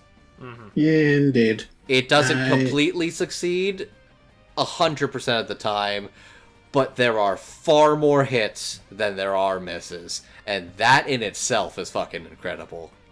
Yeah, I really liked Mama as a character. She was a lot of fun, and I really played Patrick's Betrayal. It was a lot of fun, a lot of really good one-liners, bouncing off of a lot of characters, and especially Dante really well. It was just a really fun time. She just has great chemistry with Dante. It's great. Yeah. I'll only say that the writing around Mama improves in the sequel. So Yes! The writing and around Mama in the sequel is amazing. So it's got less of these complaints that we have. I will add to that. So they've learned from this. Yes. That's the impression I get, is that they did not completely get it, but this comes from a place of like a naive ally instead of a judgmental hater. They actually make a point in the appendix entries too. There's an appendix that gets added, that things are added to very frequently, especially terminology, wording, things like that. One of them is LGBT, because there's a point in the game, I think it's the Mizuki route. It is the Mizuki route where it's literally like, are you scared of gay people? Are you scared of Mama? She's just like, nah. No. And she had this like actually really insightful little piece of dialogue. And then it's wonderful. They put that. It is incredible. It is fantastic. It is the reason why people think that some political agendas were inserted into the game. Right. When it's just like, no, that's. Here, let me pull up the Japanese for you, fucker. Yeah. Here's Mizuki in Japanese saying LGBT. Like in full English, yeah. Yeah, it's like, fuck for you. a prompt that starts with, "Do you have a problem with gay people?" That is a great swerve. I forgot to mention it at the top of the show, but that clip circulating around Twitter around the time that the game came out is what got me to pick up this game. By the time it was on sale next, I'd watched Dr. Cohen PhD's video on that as well. A little late to recommend that as a spoiler-free option, but that was great. Yes. And what I owe to playing this game. God, I love Mama. Mama's great. Any other final thoughts? I like Mama more in the sequel, though, but that's because, I can't say it. We're not going to talk about the sequel. Damn. I'm trying to... I like her more in the sequel, but it's because of a very funny reason. Oh, every time you go into the bar and you hit the TV screen, Mama always has something. She's like, hey, do you want to watch two naked men grapple with each other? And then Dante's just like, I don't want to watch sumo wrestling, Mom. It's fine. I love how he always knows. That's the best. Yup. The game does a good job of establishing that, like, Mama and Dante are friends. Yes. And, like, they give each other shit in a way that feels like it does come from a place of affection, not like, I'm going to rag on this person because I don't like them. Mm-hmm. Yeah. Which is very much in this archetype of bar hostess, because, like, the culture in Japan is, I will keep the bar open for my regulars, and otherwise we are closed. Pretty much. Yeah. Mama's great. Patrick's performance is strong. I love Indeed. Mama. Any last thoughts before we move on? I want to talk about my wife. All right, let's talk about Andrew's wife. Let's talk about you. I'm right here, fucker. Rude. I love you too. Apparently, you have your... God, yeah. So next up, we have the adults in this scenario. "Quote unquote" adults in this scenario. First up, we have Boss. She is Date's boss. What is her real name? I don't remember if they established that anywhere. She's just away boss. Kuranushi. I was just going to say I think yes. I feel like It is literally a throwaway line, but they do tell you what It is Shizuue Kuranushi. They literally call it over the intercom while Date's in a hospital bed. And then Mizuki's like, that name doesn't fit her at all. Oh yeah, Late that's game right. reveal. It's a throw. It means As you nothing, but it is like, that's her name. Cool. I mean, it's a pun. I forget Oh, what the pun. I course forget what it's the a pun pun. is, Of course but it's a Of course pun. it but it's is. obviously a pun. Puns. It's gotta be Puns like the big eyes. tits in Japanese or something. Jesus Christ. You want it to be big tits in Japanese, bro. Okay, I mean, never forget that is literally where Fujiko Mine's name comes from. Just Twin Wait, Peaks. what? What? Really? Yeah, Fuji, like the mountain? Yeah, Oh my it is God. literally, Fujiko Mine? it is literally a Twin Peaks joke. Yep. Oh my god, fucking Christ. I Did not know. you not know that? No! One I of the don't wa- oldest ones. I don't watch enough Lupin to know that. You also don't one know of the enough oldest Japanese boob to jokes in piece that Japanese. together. That's also true, but shut the fuck up. Remember, Fujiko Mine is the world's longest running Bond girl, and she is named like a Bond girl. Anyways. Oh my god. We look like real boobs now, don't we? Yeah, Yes, you Jesus, do. Andrew. So Nushi can be read like Su, making Bossu, or Shizue means quiet, which doesn't fit boss at all. There we go. Yeah, no, it does not fit her at More all. puns. Okay, Quiet Boss is a fucking Hideo Kojima character. We have established this. It's true. Oh, boss. So we have Boss. We also have Pewter. Pewter is another person who works at Abyss, which is the organization Date works for. He's like a technician for the sync machines, which is a fancy thing they use to inception themselves into people's brains. First time I played this, Natasha looked at him and said, he's a fuckboy. She ended up being right. She was right on Find the out. money. He's Well, also she- gay, She which yeah, is great. Oh yeah, it turns out he's been having an illicit affair with Renju. with Renju this entire time. Okay, let's continue on. I have something funny to say. Oh no. Then we have, next up we have Tomi Sagan, who is Iris's mother. She's a very nice lady. She can't use her right arm anymore due to an injury she received many years ago where she was shot. She has a very tragic backstory, and she's trying her very best to be a single mother. Working out there in this Hitomi. hard world. She's very nice. And then finally we have Mayumi Matsushita. She is Ota's mom. She is a very dear, sweet old lady who unfortunately is also starting to experience some severe, at least in some of the roots, some severe memory problems, which is why she keeps acting like her restaurant is open, even though that thing's been shuttered for years. Mayumi makes me so sad. Yes. Not mentioned here, but I'll briefly bring up is Ota's dad. I don't remember who plays him, but he looks like a Was that Dave Mallow? No, that would be David Lodge. Thank you. Where'd you get Dave Mallow? I don't know. Where did I get Dave Mallow from? I don't fucking Yeah, it's know. David Lodge. I got half of that right. Because that is Jiraiya and that is Geralt. I was thinking Jiraiya. I just had the wrong last name. I think you are right on the money with Popeyes. No, he looks like a Popeye character, and it makes me laugh every single time he shows up. He's, my God. And he's a so out character of played place. for drama.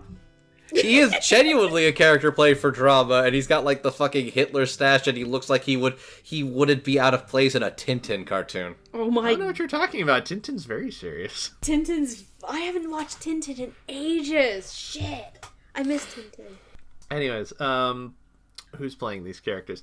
Boss is being played by Allegra Clark, for such roles as Bidu in Genshin Impact. She plays Dorothea and Shamir in Fire Emblem Three Houses, and she is Zana, I don't know how to pronounce that name, in Frisk the No Star Lost Paradise. Pewter is being played by Sean Chiplock. He's Nero in Final Fantasy VII Remake. He is Mishima in Persona 5, another fuckboy that no one likes. He's a type, Correct. apparently. And he is Victory Buchanan in Wasteland 3, which I bring up because that's a great name. Thank you, Wasteland. Hitomi is being played by Dorah Fine, who is Bertha in Pokemon Masters, Margot in Black Desert, and Makoto Framper in Death End Request 2, a game that I've never heard of, but that's a hell of a title, and also has that random semicolon thing they do in some of these visual novels that I never understand. I don't know. That means they're all the same series. Don't you worry about it. Oh, Christ. It's one single universe. Yeah, that's where we just go to the semicolon universe. I don't know why that's a thing, but that's just like... I think like the technical Steins Gate and umbrella... Chaos Head, those things. Yeah, I think like the umbrella term but- is Science Adventure Series. Uchikoshi's written for one of those spin-offs. I believe that. Well, I mean, Steins Gate's all about John fucking Tidor. That's exactly up his alley. That makes sense. Anyways, and Mayumi is being played by Philly Sampler, who is Taokaka in the Blaze Blue games. She is Ren in God Eater Resurrection, and she is Marami Brum in only the PSP version of Shadow of Destiny. I didn't realize that. I don't know why that game got redubbed when it got re-released on a different console, but whatever. Fine. Anyways, should we talk about you want to talk about your wife, Andrew? Honestly, as much as it pains me to say this, You want to talk about we your wife need last. to save her for last. All right. But you know what? Sometimes it's better to keep them waiting than to give them what they want right away. God damn it. Where is this going? Because this I could don't- go. Because this could go either way. This could go. Boss Andrew is go so sit in the corner, fucking- or this could go very sentimental very quickly. Yeah, I was just gonna go say she's fucking hot. All right, so yes. you can go sit in the corner for a bit. Anyways, let's Can- cool down and talk about a sad, sweet old lady. I'm about to say, can we talk about Mayumi? Okay. Mayumi's story made me sad. Because, I mean, I've been dealing with grandparents who have, like, dementia and Alzheimer's and all that fun shit. So, when we got to the Ota route, and then you actually hear what's going on, and you find out, yeah, she can't remember things because she has dementia. It's like, I think if you go back to the VODs when we got to that part, you can just see my jaw drop. I'm like, no, I was so sad. And Felice, God bless her for this. Mayumi is a sweet little old lady. I love her to pieces. She thinks Iris is a witch. It's just funny.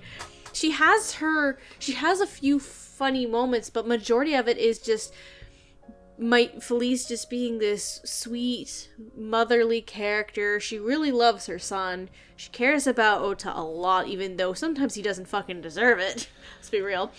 But I think Felice, and especially during the Ota route, like, you just really feel for Mayumi and everything's going on. And oh my god, I think Mayumi's Somnium almost made me cry when we played it. It was very sad. It was. I feel more than anything, Mayumi and the Ota route is almost a story removed from everything else. In that, the Somnium Files is a high sci-fi fantasy mystery psycho killer story. Mm-hmm. It is about psycho murderers obsessed with eyeballs. It is about sinking into somebody's brain with a giant technological machine and seeing all the weird dream stuff and all that. Mm-hmm. It's about weird, mysterious, meow meow perverted anime men. It's all that. But Mayumi is something a little more real. Yeah. In more than anything, if you're like, this is a weird psycho killer anime thing, and then suddenly it takes a moment to explore the matter of dementia, losing yourself in your own mind and memories, with a genuine level of tact, empathy, and maturity that I almost kind of wasn't expecting. It's not that this game couldn't handle serious storytelling or that it can't do stuff like that, but I feel like there's a lot of people that... It's a story that you didn't quite expect in a game like this. And it feels like the kind of thing, the kind of story and the kind of character that a lesser writer and a lesser creator would have fumbled. Yeah. Yeah, absolutely. And if I recall correctly, like putting in the context of the game, this was the first ending that you guys got. This was the first real ending we got to. Yeah, because we went through the Annihilation route until we got locked out of it, and then we went back and we went into the Ota route. I also just think her Somnium is genuinely one of the most emotional portrayals of actually getting to see what it is like to see someone lose themselves in their own mind. It's oddly enough the whole concept of sinking and delving into one's dreams and essentially their consciousness and their memories. It's a very interesting and I think almost like visceral experience, especially when you're delving into the mind of an older woman who has this dementia. So you kind of now process kind of like her thoughts and feelings, because her somnium primarily is in pieces. It's kind of in shambles. And your job during the entirety of that somnium is to kind of put her, like, kind of help give her some clarity and put her mind in a way back together by going through these different memories and piecing these pieces together again. Find the pieces that most matter to her and put that back on the forefront. Remind also, her the end of that, what matters most. Exactly. It's very interesting and such a visceral experience, that somnium. The end of that somnium broke my heart, and Felice's, like, genuine, like, cry of pain at, like, losing the thing she was dear to her She really fucking goes for it in those last moments. I'm about to start crying thinking about it. Fuck. It is incredible. Mayumi is a sweet lady, deserves nothing but the best. And that best really is not what she is given in regards to Ota. Oh, God. Like, we'll get to him. No, piece of shit. No, like... Okay, I'll say this. I get Ota. Okay, look. I know we're going to do a lot of rightful ducking at Ota, but it is worth noting he does at least get better partially through that somnium, but... He does in fact grow in that route. Mm-hmm. I guess it is still frustrating. The rest of the time he's a pain in the ass, but that route he does grow a lot. This is the great thing about video games and this like branching structure of this. So like we have Mayumi's Somnium, which is gameplay enforcing the story, which I adore about this game. 100%. Because it comes up multiple times.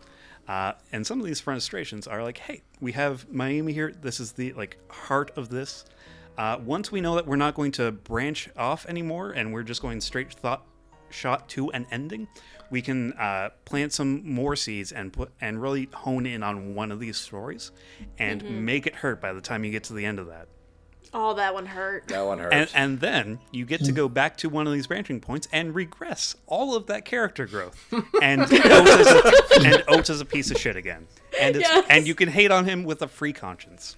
So in the Ota route, he gets a free pass, and then immediately after that, I get Date almost dying because the sync was so terrible because he's incompatible with Ota, and then he's like, hey, get me a fucking straw that Tessa drank out of. Like, literally go die, you fucking asshole. Yeah.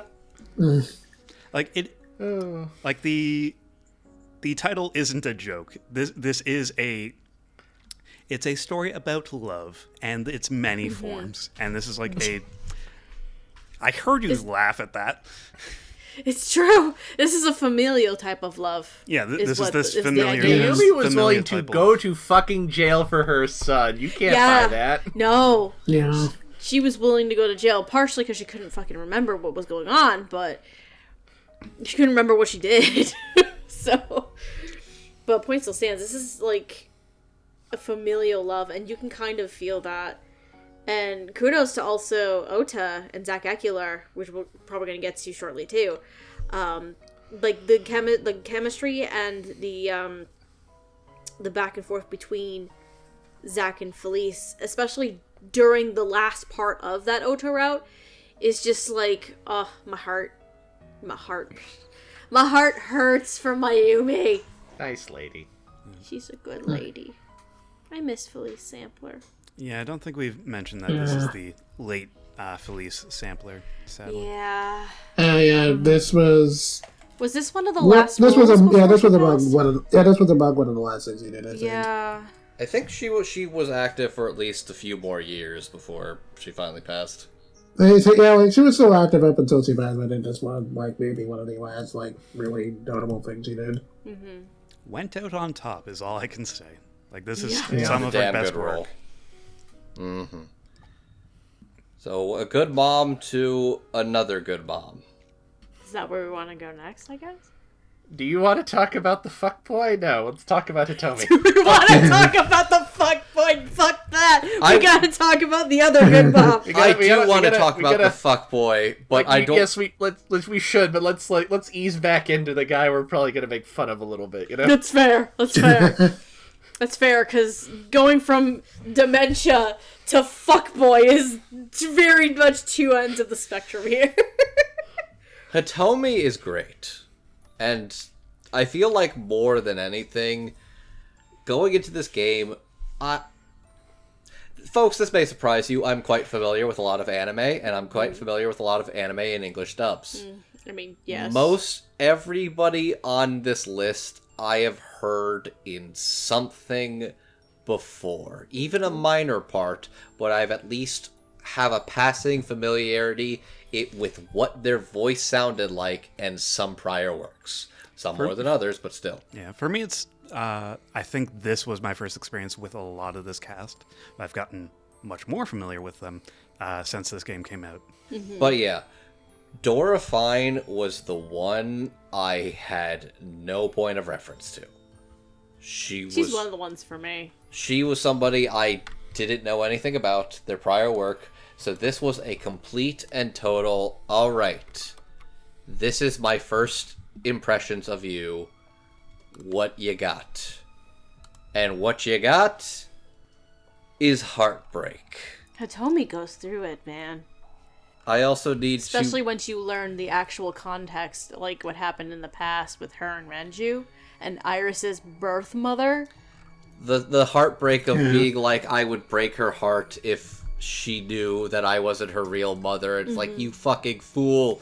You fucking imbecile. You are her real mother, god damn it. Yeah. Always have, always will. She'll always be there for you and love you. You fucking fool. You imbecile.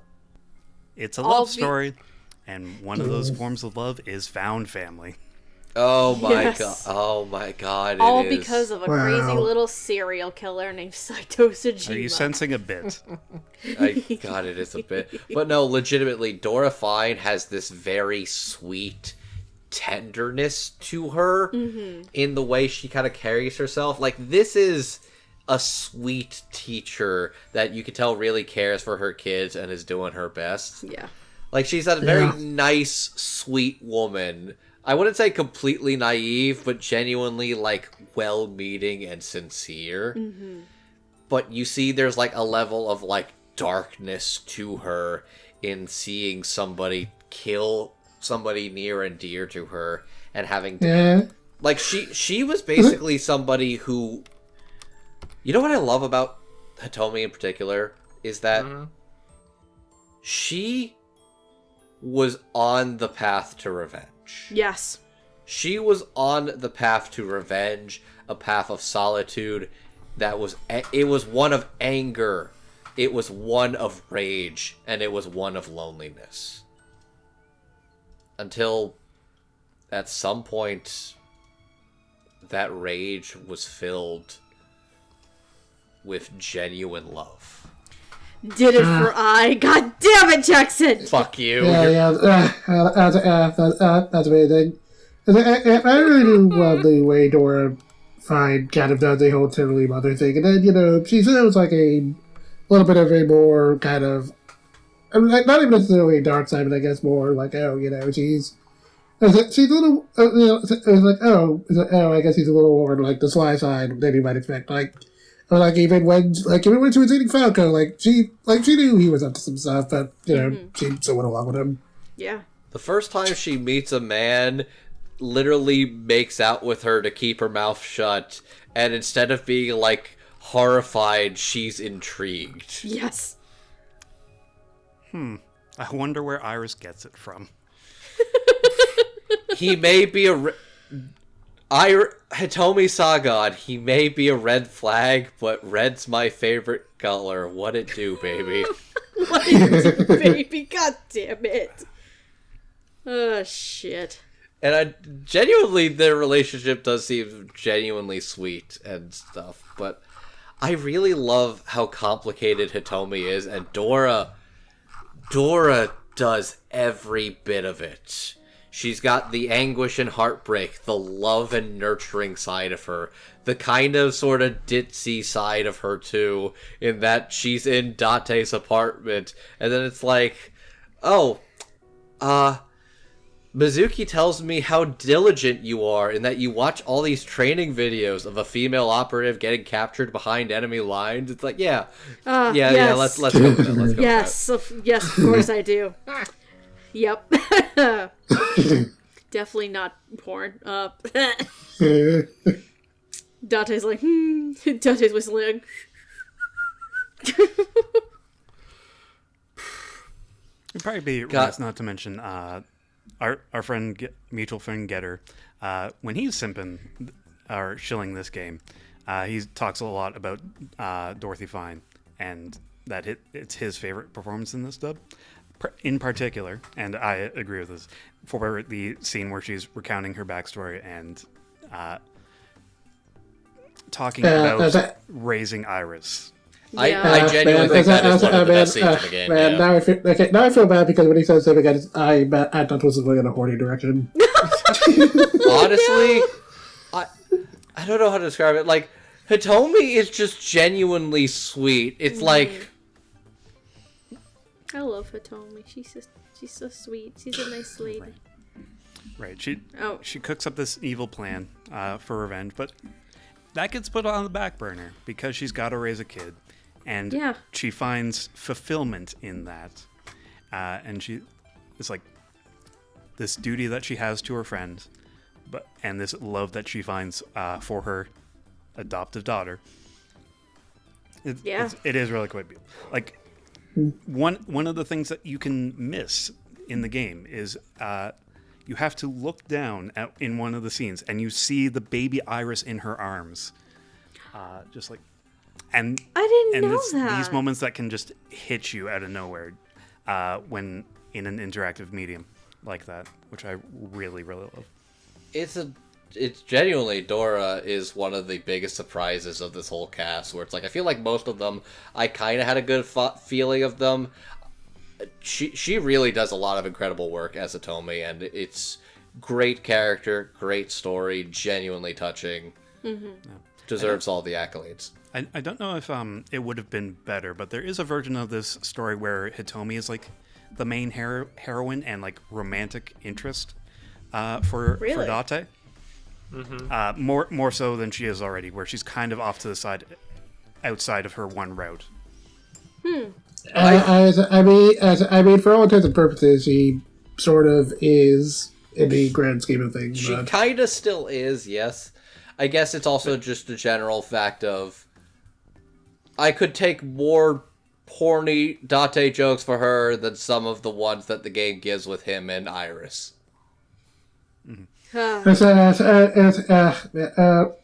you know what I was going to say this before we talked about Iris and me, because even I was getting out of the way now. Okay, yeah. So the way Koshi is a real one, or at the very least, like this game is just kind of like really, is just kind of something really interesting by like visual novel standards. That instead of it being a matter of hey, which of these girls with something color hair are you going to date? It's which one of them are you going to adopt? Yes. Which the canon ending is both of them. Yeah. Why not? Both Iris and Mizuki. Why not both? Yep. Yeah, just have in the back of your mind at all times that Iris is 18. Just let that rattle around back there and really sink in. Stew on that one for a while. See, it's the kind of thing where it's like, why would you simp for Iris Sagan when you have all these perfectly like incredible builds over here? I mean, why would you simp for her? Her mom is right there. Because some people can only simp. Yeah, some people can only simp for people who have non-naturally occurring hair colors. It's very sad. You've got MILF A, MILF B, and the sexiest little shrimp hamster thing. Shrimp hamster. Jesus Christ. Reject anime girls, return to anime moms. Andrew, I can't believe you forgot about the best one of all, the blonde secretary that you can run off. Oh my god! I love the big titty receptionist so much. She's great. Reba When Bird doing her best Valley Girl accent for It's so the good. big titty receptionist. On love stream, every minute of it. On stream, there is a secret ending called the Atami ending. It's incredible. Oh, yeah. And there's one point, I think it's during the Mizuki route, where there's a conversation point and it's like, let's go to Atami. If you say it enough, if you do that enough times, Okay. you go to Atami, and it's a secret random Literally ending. pulls Aiba out of It's his head, amazing. drives off, and it's just like, oh, I just decided to live in a Tommy now. Goodbye, detective life. The end. Yeah, it's the best. It's incredible. We were so surprised and laughing our asses off when we got And it that. kicks you out to the menu after that. Game over. Yep. Yeah, it does. Worth. Worth it. So I actually do have a question for you, Amon, which I guess is going to kind of segue to the next segment. Sure. What's your beef with Pewter? He sells us the fuck out, man. He's a coward and a spineless wimp. He did it for love, quote unquote. Here's the thing. In the canon route, that is true. In every other route... No, this is why I ended up playing the beginning of the canon route last. So my lasting impression is him at his worst. Yeah. This is true. That's but fair. Literally, he is at his best when Renju is dead in every other route. Mm-hmm. Because he is much like MoMA before, where you're not sure of the context, but he's just going all in of, let's catch this motherfucker. Which, Pretty much. like, legitimately, he is a bro. The problem is, his relationship with Renju is genuinely sincere and loving. The problem is, it's kind of a little bit of a, His choices give are and hoes take. before bros. Okay, guys. See, Hobie it's it's a real level web relationship. The problem is it's Renju. Yeah. It really is. Like, he's not the... Like, Renju is just bad for everybody involved in his life. Like, Pewter needs a good man in his life. I also like the fact that it's just kind of like a throwaway gag where you can just go through his stuff and just be like, yo, there's just a bunch of BL manga in here. Yes. It's great. You could get away Good for for a you, while Peter. without realizing that he's gay. Or you could find out immediately. Okay, so I have something embarrassing to talk about. Okay. They kept dropping the whole hint about Renju's lover, who gave him the watch and was more important to him than like his own life. I spent How long did it take you to put that together, man? Amon, I spent the entirety of the game thinking the lover was Hitomi.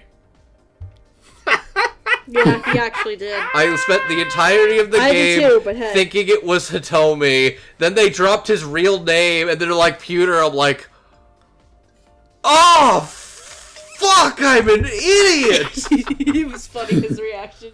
It was great. And then I watched literally other playthroughs. Like, I was watching fucking Pat play the game and being like, oh, is it Pewter? Are you gay? It's like, fuck! You just scared the cat out of the chair, bud. That's so stupid. Ladies and gentlemen, he was that loud that he scared our cat out of the chair that is directly next to him. And it is worth noting, Pewter is actually a very tastefully done gay character. Yes. In the sense that if you were not told, you wouldn't realize at all. If you did not decide to fuck around and find out But and explore the area where the secret he just is. seems It's like a just the weird fact of his eccentric. He just seems like a weird eccentric guy who likes dressing up like a lavish Pokemon professor. Yeah. Until you're like, oh, this dude kind of wants to fucking go at it and just do it. Like, all mad scientists dress like this, right? They can't all be gay. Surprise! This one is. And, like, it's just, like, when it kind of does come out that, like, he was in love with Renju and they were a thing. It like, was a very sweet, genuine. It is sweet, but also tragic in the sense that it is like, oh, that's the way this went. And it's like, the game doesn't judge him for his relationship with Renju. No. It's mostly just the fact that he is kind of... His own love for Renju is effectively used as a weapon to manipulate him into the scheme. Yes. Yeah, That is why I don't fault Pewter necessarily completely in this grand scheme of things. When we get to these moments where he's not just expositing about the sync machine or about AI. Which, yes, the whole, you have 6 minutes till you're out of the sync machine. Shut the became God it's damn literally a meme. No! Please! Stop it already. Every time. Peter, I know. Fuck off. Peter, I'm already feeling really tense because this is one of the later levels. I don't need this right now. Which, yes, that is in but fact. You must be reminded every time. That is very 6 much a minutes. recurring joke in the second game. Yeah. They know. But You don't need when to he's not fucking tell me. Yeah, when he's not exposing, it's when he's betraying you for these reasons. So that's kind of a downer that this is what Sean Chiplock gets to play with. Because it's all just sad boy hours after that. It is. Poor Pewter. Sad gay boy doing his best. Yeah. He Twink death is a deserves horrible thing. He deserves somebody else that is not. Renju. That is not Renju. Yes. Well, now that his terrible boyfriend is dead, he can probably find someone better. I have faith in him. I have faith in him. There are options. There are. He seems like a solid guy. He's in a large metropolitan area. I'm sure he'll be fine. He's actually quite Figure it buff, out. surprisingly. Yes. He is, shockingly enough. But no, I really love Sean. It's a different Sean than what I'm used to. Oh no. He's laughing. Andrew, why are you laughing? Oh no. I think he has a bad joke. Oh no. So his metric for a guy. Oh no. His metric for a guy to get the second date is he must last at least 6 minutes. Okay, you know what? That was actually a good one. You, under no circumstances, have to hand it to him. But that was pretty good. I'm giving you a plaque for the joke and also telling you to go to the corner. Here's your gold star and your dunce hat. I will wear them with pride. Thank you very much. Sean Chiplock is fantastic as Pewter. No, I love Sean. as yeah, Peter. but It's a that very sounds great. It's a very different Sean than what I'm used to. I'm used to Mr. Otsumatsu. I'm used to shit, what else is Sean in? Fuck. My brain. He's the fucking bird from Zelda. I never played Zelda before. It's gonna bug me. Like, I'm more used to anime roles for Sean. He's Mista. Mista! Guido Mista! Fuck. Man, if you want to talk fuck boys, Guido Mista's right there. You right. Hand You in his right. pants at all hours. You right. Oh no, it's Heck of a dancer, though.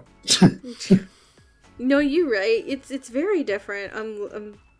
I straight up just pulled this. God, Pewter would dress like Guido to the club. God. We have to go in disguise. Puts on his lab coat and glasses. All these mobsters. God. He's Shin in Dorah Hidoro. That's another one that's different. Okay. God, fucking Pewter would fit in the JoJo world. He's hiding in plain sight. Choromatsu, my favorite Matsuno brother. Oh god. Anyways, Sean is great. How can I forget my boy Draken from Tokyo Revengers?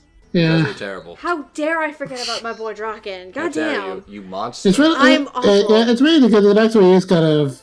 Oh, okay, now it is a little different for the Dragon voice, but it's No, like the pewter voice, it's in the lower, a little bit of the lower register, but like the tone and the tone and the speaking pattern is very different compared to other Sean roles. Yeah, there's a little bit of like eccentricity to it. Mm-hmm. Yes, I appreciate it.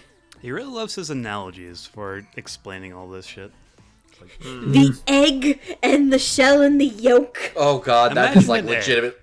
That is Imagine an that is egg. legitimately the most. God, I'm thinking of that one fucking meme video where it's like, all right, imagine an egg and it's fucking my brother meme. What if it's a turtle egg? okay, I've got the egg. Okay, I've got a different egg. Oh, my egg's hatching. Oh no! It's a baby. I'm gonna become a mama. Fuck what? I'll show Just you that when a baby later. turtle Okay. came out. Was that supposed to happen? Is this the analogy? Oh god. Anyways, Peter is great. Sean is delightful. All right. Okay, you know what? Before we get to the next section, I'm putting Andrew on the leash. He's on the leash. We have to hold him back for a few minutes. I mean, hold You on. could just Unless muzzle there's, him, I mean, Steph. we could waste more time, and if there's any other thoughts on these other three, maybe we waste more time. So that way we torment No, Andrew the rest of us all want to talk about please, Boss. Do you please, see that Steph, we're at clock? 2 hours already. Let's not, Do you see not that delay clock? too much. The rest of us also want to talk about Boss.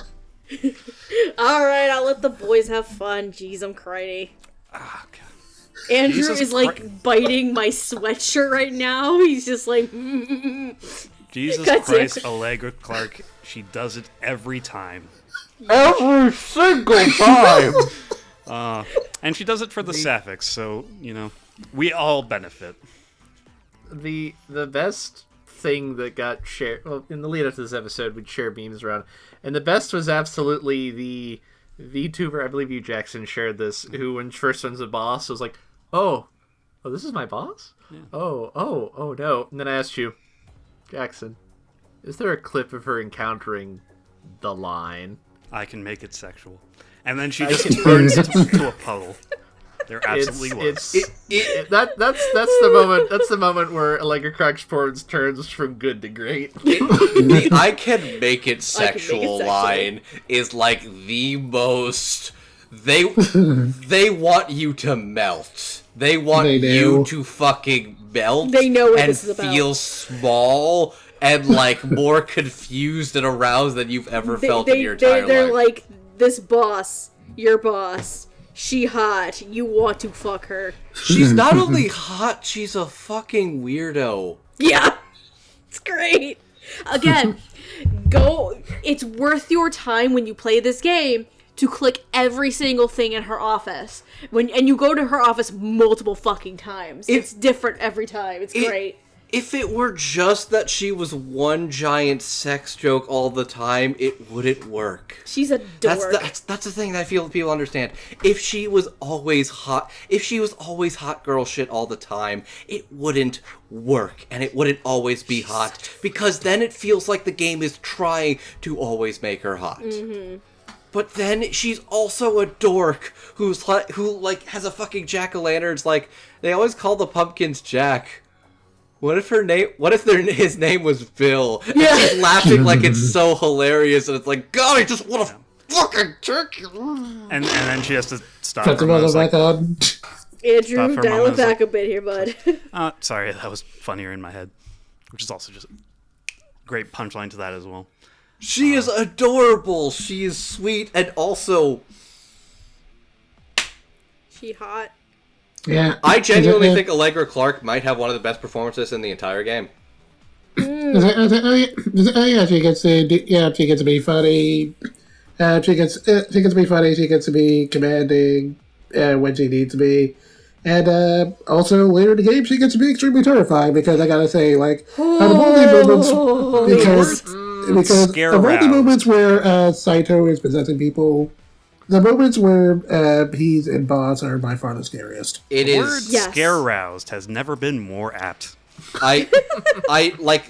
Also, okay. Here's something we also need to praise. You ever see? You know, there are cartoons where it's like when they do the body swap episode, they swap the voices, despite the fact that doesn't make fucking sense. Yeah, that's typically how Japan does it, and I think how they did it in this game as well. Anime dubs try to keep it accurate to the voice belongs to the body, and then you have them play different characters. This entire game and this entire dub is centered around the fact that the voice is with the body and not the individual. Which is why, legitimately, Allegra Clark is a different character, but also still the same character. And it is one of the most insane, unbelievable, like, single moments of impressive voice acting in the game is the Saito Sajima in boss reveal. The Annihilation route, yeah. It is. In the interrogation room, oh boy. So good. It is incredible acting. Allegra Clark, I've known, is incredible for years. Yeah. I would say Boss is a top 5 for her entire career. I would be prone to agree with you on that, honestly. I'm strong enough in my conviction to say it's bigger than top 10. I'm not confident enough to say top 3. Name one better. I can't. It's her best role. Okay. I mean, in fairness, I don't think anything's going to beat my first time hearing her where she played not 1, not 2, but 3 different characters in Phantom Apocrypha. And they're all different. It's incredible. Oh, okay. Well, she's playing 3 different characters in this. What more do you want? Oh, God. But that scene with Saito, where she's just giving explanation and exposition for like 10 solid minutes and really making sure that you are understanding all of it and you are enraptured the entire time. Boss is gaslight gatekeep girl boss to a T. And God, I wouldn't have it any other way. Fucking, she's incredible. Like, genuinely, I know she's very flawed character in person, but genuinely a very fascinating character. Like, she could be genuinely heartfelt, sincere, and serious, while also being a dork, while also being extremely hot. Allegra Clark is all of those and then some. It's incredible. I'm just gonna say this: Shamir and Dorothea hiding in a corner in terms of really good roles by Allegra. Okay. Yeah. Just saying. But legit, I would say, I'm not gonna say it is the best performance in this game. That is not what I agree with, but I think she has maybe one of the best monologues in the entire game. Oh yeah. One of the best, big, twist reveals. Oh, yeah. Okay. Yeah, anyways, I will stop being horny about Boss, but goddammit, the game makes it so easy. But goddamn, I'm gonna be horny about Boss. Were you still horny when she was talking about? So do you think it's true that Tanuki's ballsack can stretch up to 10 square feet? Is that also part of the turn on? Look. He's dating me, and I am also a dork. What does that tell you? Okay, hear me out for a second. Mm-hmm. Sometimes the most charming thing is watching a girl ramble on about her dorky obsessions, kind of just going on for minutes on end, even if you're not completely involved in it.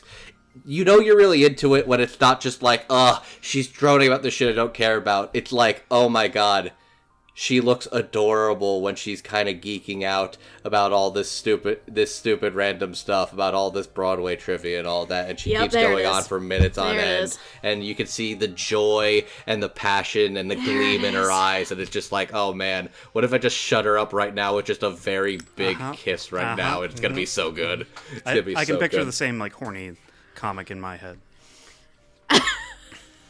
There it is. I know exactly where this punchline goes. You knew where this punchline goes, and let me say, that is why I think Boss works for me, just because you're making this weird. Stop touching me. it's not just the fact that she is hot, it's the fact that she's also a dork, and that makes it even hotter. One thing I do really like about Boss as a character is, we've got this juvenile main character in Date, and Boss is one of the other people that can keep up with him and turn it back on him, especially this I can make it's a very good give joke. and take. They are a two-man comedy duo, except when Aiba's there, which is... There is too much sexual tension and attraction between them for them to ever get tangled up with each other and involved with one another. The world would implode. It's basically you can cut it with a knife. Yes. Oh no, my assumption is they definitely fucked. They've just realized that they would be absolutely awful as an actual couple. Probably. So they just have one night stands when they're bored and horny. Falco and Boss have absolutely fucked. Oh yeah, Falco. Oh boy. There is nothing in me that makes me believe that he has not taken her on that desk then and there. Oh boy. That's why she's always sitting on her desk, not on her chair. Yep. It's like an airplane runway. An airplane runway? Yeah, it's like you're signaling. Oh god. Andrew, why? I think I just made a Family Guy joke. Fuck me. Okay. Anyways, Allegra Clark, fantastic voice actor.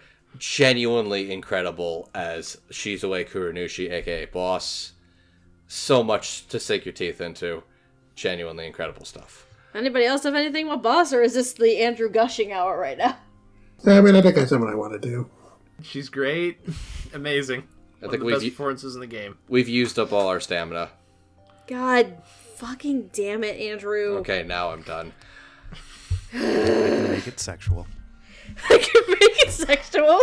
Yep. That's my new favorite thing. Oh my god, I need a screenshot of just that line. The So I great can thing about use- this game is you can go and get that as a clean audio clip anytime you want. I need to do that. I don't think people can handle it. I need that. I just want to have that on the back burner as just like crack a joke sometimes. I can make it sexual. All right, and so now we go on to our main characters. The bunch of the bunch. We, of course, have our lead, Kaname Date, who we've spoken of consistently. Detective, pervert, weirdo, missing one of his eyes. Fucking audiophile. Doesn't remember anything past 6 years ago. Clearly a man who likes his Steely Dan.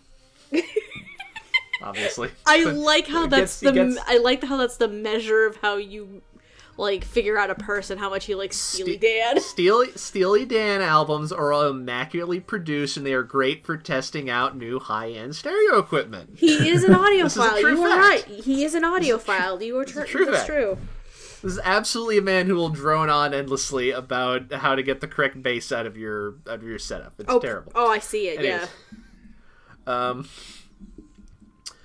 We also have Aiba, who's the little cybernetic eye that lives in his head. I love Aiba. She is mostly adorable, except in dreams, where she's an attractive lady, but she's also a big goofball. Everyone in this game's a big goofball. Massive goofball. And so, I mean, he essentially describes like a translucent stripe, and that feels like weirdly accurate for some reason. She tries to keep Date in line and assist him in investigations, and is generally exasperated by him because he's kind of dumb. Oh, he's a fucking idiot half the time. We'll definitely bring up some examples later. But we also have a very important character who doesn't show up a lot at first, but becomes very important. We have prisoner number 89, aka Falco. Well, who is this, you might ask? Well, originally, Falco was a cop who was basically an assassin on the side. And that was going okay until he got injured in a fight and ran off and hit a shrine and met a nice young lady named Toby Sagan. And they became a couple. And it was good for a little bit. Until it wasn't. Until Falco wanted out. And he went to his boss, Rohan, and said, I want out. And he says, all right, cool, you can get out. Murder these two people. And he chucks a photo of Hitomi and Iris across the table. And things go bad from there. Yeah. It really just gets pretty bad for the entirety of the game from that point. He was 2 days from retirement. God damn it. Pretty much. We'll describe in more length later because his whole deal is one of the more complicated parts of the game, but shit's bad. We have Now we have the kiddos, the nice young people. Well, in this except for game. one. Nice. Except for one. We have look, Andrew's- yes, I know Ota is technically in his late 20s, but like he's 16. Let's be real. That's like this is not a man who's evolved beyond middle school much. You also called him a nice kid, so... All right, sorry, I should have interrupted. Just Ota, fucking Ota. Andrew's favorite character. He loves to talk about Oda. We'll get to him. First up, we have Mizuki. She's a nice young lady. She is Date's ward. She is much smarter than you and much Yes. more sharp-witted. Yes. And in at least a couple of super lines, at least a couple of the timelines, just straight up has superpowers. Oh, she just always has superpowers. She always has it. It's not a sometimes thing. Sometimes it comes up more often in some than others.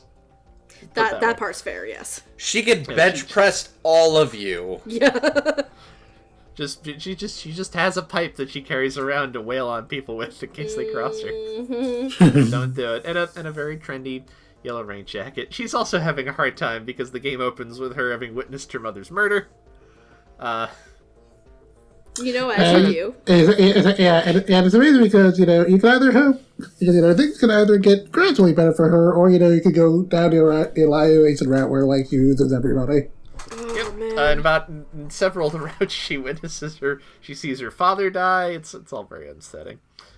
But she's a good kid at heart.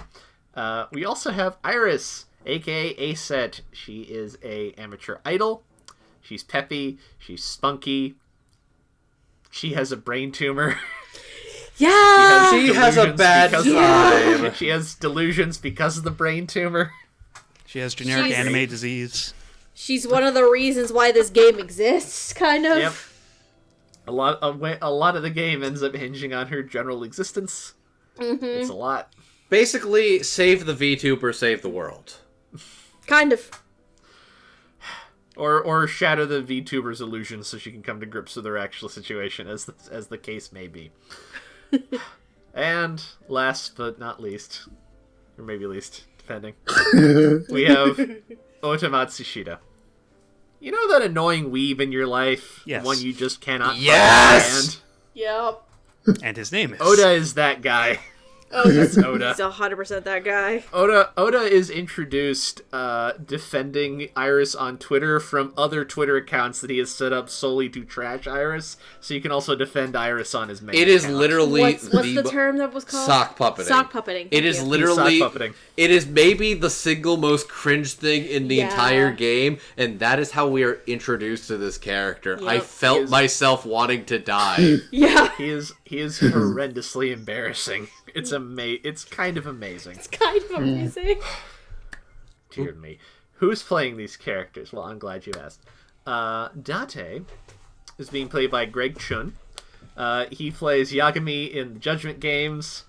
He also plays Namba in the Yakuza games, which delights me. He's also Adam in Nier Automata, and he plays Kunio in River City Girls. Aiba is Erika Harlacher, who's Venti in Genshin Impact, An in Persona 5, and Noise in River City Girls. Falco is played by DC Douglas, who you know as Kamoshida in Persona 5. Lysandra in Pokemon Masters, and he is Zero in Zero Escape Zero Time Dilemma, which is another game by Uchikoshi. Uchikoshi. Thank you. Isn't he also Legion in Mass Effect? He is also Legion in Okay. Mass Effect, yes. Thank you. I didn't know that. Oh God. Yeah, he's Legion in Mass Effect, the big Geth Lord. robot that you have on. He's your best- team in he is your Mass best Effect boy. 2. Legion is best. Indeed. Mizuki is played by Corina Boettger, who you know for such roles as Paimon in Genshin Impact, Remilia Scarlet in various Toho games, and my favorite, because I'm just delighted that this exists, they are in Mega Dimensia Neptunia 7 as Bisha, who is the personification of the Bandai Namco Entertainment Company. What? Because Neptunia. I believe that completely. That's delightful. Oh my god, that's a thing. I only know Never some of the played- Neptunia dub by its memes, but not Karina's character. I've never played an 2D game, but their general existence delights me so. Literally the other day, concept. Literally the other day, I was just showing you that Emi Lowe's character, the newest game, is just named Higurashi. Yeah. It's literally just Rena Just in like a Higurashi. fucking plug suit. Yup. Amazing. Amazing. Iris is being played by Jackie Lastra, who is Jingling in Genshin Impact, Serena in Pokemon Masters, and Felis in Crystar. And Ota is being played by Zach Aguilar, who's Kotaro in 13 Sentinels Aegis Rim. He plays Soto Kume in Yakuza Like a Dragon, another guy you want to give a wedgie to. And he's Arrow in Soul Hackers 2. He's apparently also the male voice of Blythe, I guess. I don't know. I don't play Fire Emblem. I'm very surprised that's the one that you just threw under the bro. Oh, he's also Byleth. Who cares? Well, that's the joke. Violet doesn't talk. It depends on the game. Depends on the Grunts or game. something. Depends on the game, just not his own. Technically, Xander Momus is the voice of Joker. He doesn't say anything either. Fair enough. But to say, Exactly. 3 hopes is a thing that exists, so. And I try to forget that. It's a fun game. I enjoy it. So I'm gonna start here because I want to bring up a bone of contention I have with the English voice acting world. Okay. Yeah. I have no issue with the fact that Zach has gotten more famous recently, especially playing characters like Tanjiro in Demon Slayer. He's very good at it. But I just have to ask, why are you not taking advantage of this man's amazing skill to just play the most annoying dirtbag you've ever met in your goddamn life? Yes! I love how Amon's hot take is, stop making him play cool, hot, leading anime boys. Make him a complete creepy dork. Cringy dork. Zach might be my favorite performance in the game just by the fact that he is so team perfect for this character who I spend it's so much great. with. I don't even hate Oda. It's just like, you are, oh god. I know. For me, it's like it's a mix of this character's annoying and also spend the entire game being like, come on, man, you can do better than this. You can do better. Just stop, man, please. The most embarrassing thing about Oda is he has a shot. The most embarrassing thing about Oda is he has a shot, and he spends the entire time being like, I would be satisfied if she spat in my mouth like I was that one scene from Golden Boy. Yep.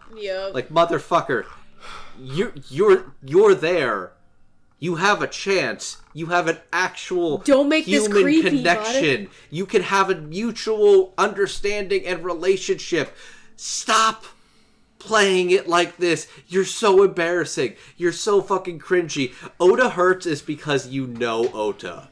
You know Ota Matsushita. For some of us, we probably were Ota at some point. That makes it worse. That makes it so much worse. I was an anime Discord moderator for years. I spent my time surrounded by the Otas. most insufferable Ota Matsushitas this world over. I've seen really, plenty of Andrew, you're gonna Otas throw in some my other day. people under the bus here.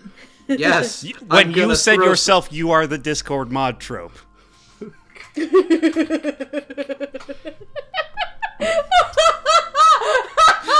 Glass houses, my friend.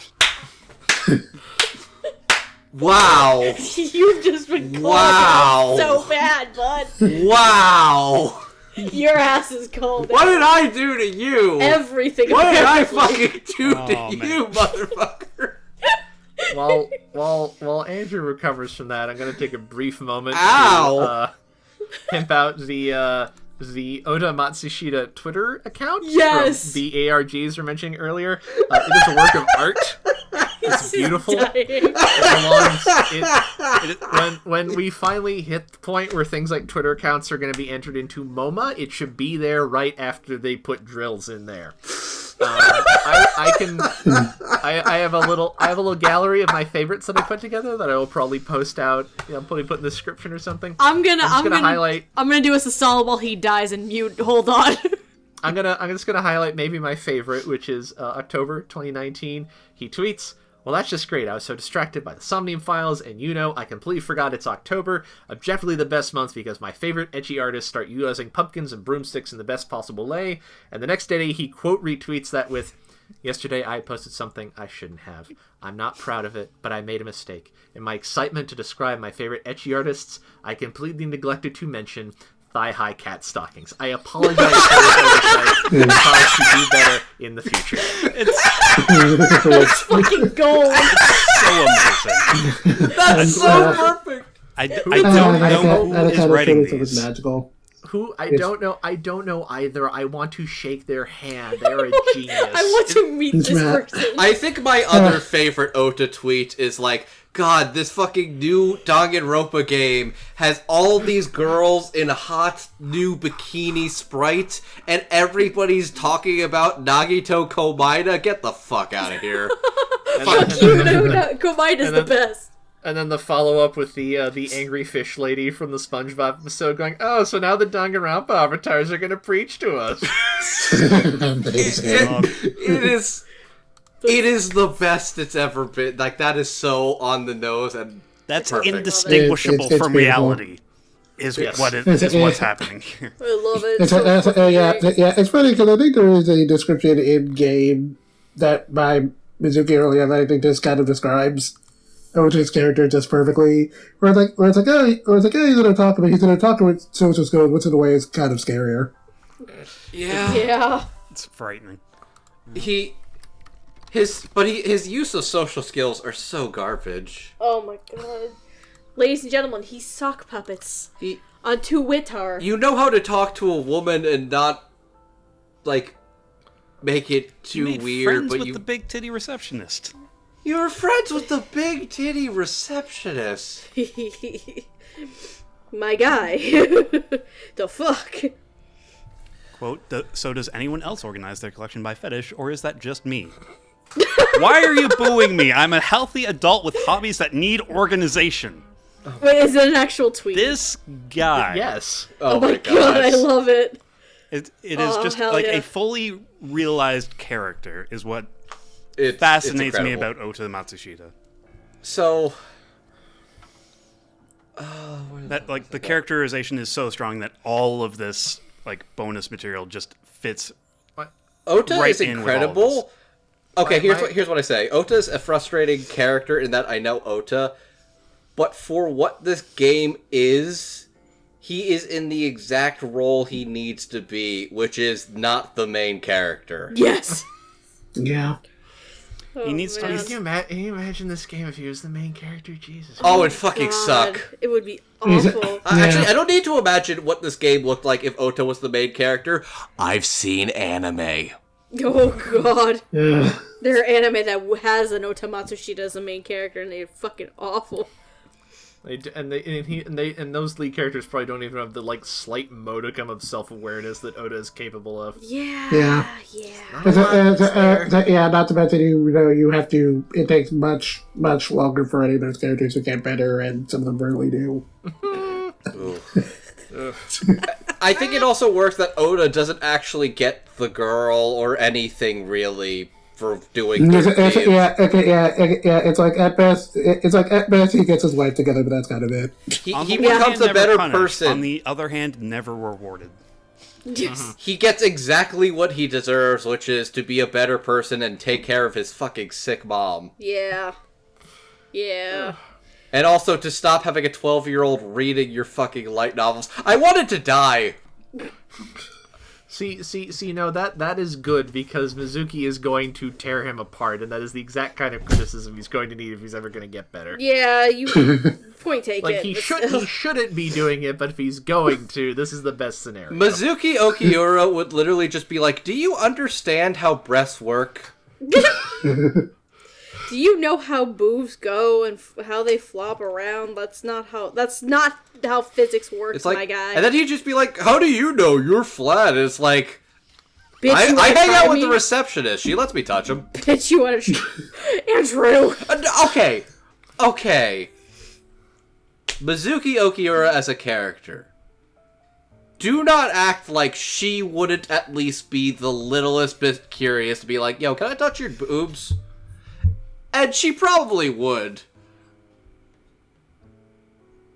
Her mom's not gonna even humor that, because her mom's not even gonna want to talk to her. Ah, that went dark. Shogo's the worst. Oh man, I was Shogo's making a the joke about actual worst. I was making a joke about Mizuki touching some titties, and then it went dark. Wow, Good job. Now you soiled it, bro. that I did. How dare you? It's like hanging out with Ota. So Zach is great because I want to strangle him. Yes. Zach is perfect in that amazing. he's not punchable. He is puntable. I'm about to say, is he puntable? He is That's how puntable. I feel. I would kick him like a Charlie Brown football. And I think the funniest thing about this game is that the game knows that you are going to be at odds with him. In that Kaname Date is a ridiculously horny, crazy Catman individual. But like, it feels like there are so many times this game syncs up with me, the player, where I say something out loud and then Date says the exact thing I was thinking Yes. immediately The most after. There have been horrible realization in the world when you have synced up with Kaname Date. It is almost scarier than realizing you are like Ota. It's scarier to realize you're like Date. Yeah, it's true. But Date is a more realistic person to be than an Ota. The amount of times when we were playing the game where Andrew would say something and then Date would immediately say either exactly what Andrew's thinking or like, Date, please don't do this thing.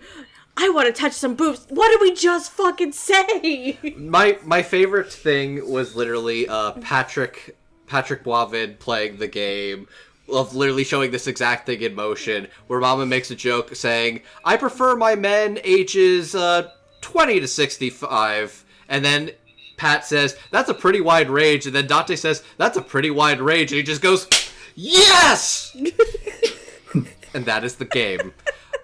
Zach Aguilar is fantastic as Ota. He even made me cry during his route when he realizes how much of a piece of shit he's been. Yeah. Genuinely made me cry and feel for the kid. He has moments where he's actually a good boy. He can be, but he is also a really good meat shield. His biggest contribution to the squad at the end is that he has a driver's license. Yes. You know what, babe? It's something. You know what? It's something. Zach Aguilar is great. Yep. He's very puntable and very cringe, and it's so much fucking fun. He is cringe and he needs to break free, and once he breaks free, he might get somewhere. Wait, Andrew, what's more cringe? Him sock puppeting himself on Twitter or him lounging around with that stupid trident at the maid cafe? Probably Yes. the Trident, Yes. because it's not even like the highest tier of Trident. It is like that's true. it's just You know like what? a low He has that. level. Like he spent a bunch of money, but he's I think not the sock boss of it at I all. think the sock pupping's more pathetic, but I think the trident is like, oh, you think you're cool right now. And then here comes Mizuki with like the top tier. Mizuki with the highest tier trident is Yes. is such a funny image. That's amazing. Also, want to give a shout out to Faye Mata as the one mermaid waitress with the really incredible bone The structure. nice hips. Nice hips. Again, all these great little like character actors in the stuff. They're just off to the sidelines. Like, And we don't great- even filling out the great cast. there's nowhere to even really- I realize we haven't actually talked about what is probably the most amusing side character in this whole thing. David Laws is like the weird taxi driver. Oh my god, That's the yes! that is the exact one I was going to mention, and I'm gonna be real. I think that's a Mr. Otsumatsu reference. It might very well be. Because he's got the weird like spaced out teeth. He's got the spaced out teeth, and he's like, "Are you talking to moi?" Yes. Which is exactly what Iyami does. Shee! I might be onto something. I think he's an Otsumatsu-kun reference at least. I love it. It's great. Anyways, he's very weird, but anyways, Zach's great. Love Zach. It was the first time I Ooh. heard him in anything, so that he made a heck of a good first impression. I think It's kind of It may have amazing been how Genos much he. first, but that is a very different role, and it's like not emoting a whole lot. It's kind of amazing how much Zach would blow up after this game, because this game came out like early 2019. Late and 2019. No, I think this was early 2019. Release date for the marketing, sure. But release date was like September. No, that can't be right. That would imply this came after Three Houses. Okay, I'm gonna look this up now. I mean, to be fair, he was not initially the principal actor for Three Houses. So. He was. It did come out in September, although I would take in mind the kind of lead times these dubs have. Like he definitely dubbed it way before that. And you're definitely like public and announced and advertising way before that. It did come out in September. Holy shit! Wow. Wait, I looked this up because I wanted to be right. Jackson's like, I will be right, goddammit. I do Fuck you, fight me. You know, I do respect how petty you are in this moment. I have nothing but actual respect for you. Oh my god. Okay. Zach's great. Anyway. Holy shit. I need water. Who's next? Jackie is Iris. Oh, Iris. What a goddamn delight. Sweet summer child. The queen of conspiracies. This one was a lot of fun. I think I only had like maybe one other point of reference for Jackie prior to this. I think it was like I don't know, like some vampire she played in like Series Jaeger or something. I think it was. Oh, But otherwise, I didn't have any other real point of reference for her. I vaguely remember that. Yeah. For my like first major point of reference for her, I really liked her here. She was a lot of fun. Just like a really just endless amount of pep. It's just, and also just like a really extreme goofball. She's just a really fun character. She's charming. Yeah, it's real interesting because one of the first major branch points decides whether she lives or dies. Technically, yep. And it's really funny. And it's really funny kind of thing that she had been doing those 2 points because because of the darker round, she kind of acts more like what you would expect of like an idol character. Like, she's got the peppy side. She's got the peppy side, but she's got like a shittier underbelly or something like that. But she knows how to like use that to her advantage and whatnot. Oh, and you have her on like the true Underground, where she's just kind of a weirdo. I like the fact that she's just kind of a sweet weirdo. Where she's kind of like this peppy and likes girly things, but she also likes playing video games and is also obsessed with the occult wiki dives. Oh my god. That whole bit where they're talking about real world conspiracies. Yeah. Okay. So nothing in this world could have prepared me for Ota Matsushita literally acknowledging apartheid. Oh, yeah. Like, I stared at that line of dialogue, literally of Ota talking about apartheid, and I'm like, how is this happening right now? What led to this? Who made this happen? We needed to establish who Nelson Mandela was. And to I do that, we needed to learn about apartheid. It's so uncanny. I would have been less bothered by Iris talking about apartheid than I would have been Ota. And that's why they had Ota say it. Mm-hmm. I do love these scenes where they just completely stop the plot for several interactions that are just a bunch of stories. Like the Booba Kiki effect was the one that really got me. I was like, oh shit. It's like, I know this one. I've heard of that one before. I've seen that Tom Scott video. And then the fucking one about where it's like, oh, people think the tip of Pikachu's tail is this way, but it's actually another. Mandela effect. And I was like, motherfucker, it was? Yeah, the Mandela It's always effect. been yellow. It's always been yellow, Always guys. has been. Christ. Incredible work. And also... So other writers I would describe as, like, Iris would be the character that would be the author's barely disguised fetish. This is his barely disguised wiki dive obsessions.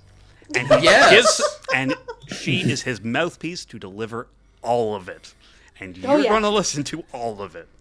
See, that's the thing about Uchikoshi. His barely disguised fetish are the MILFs. Can't fault him there. Damn it.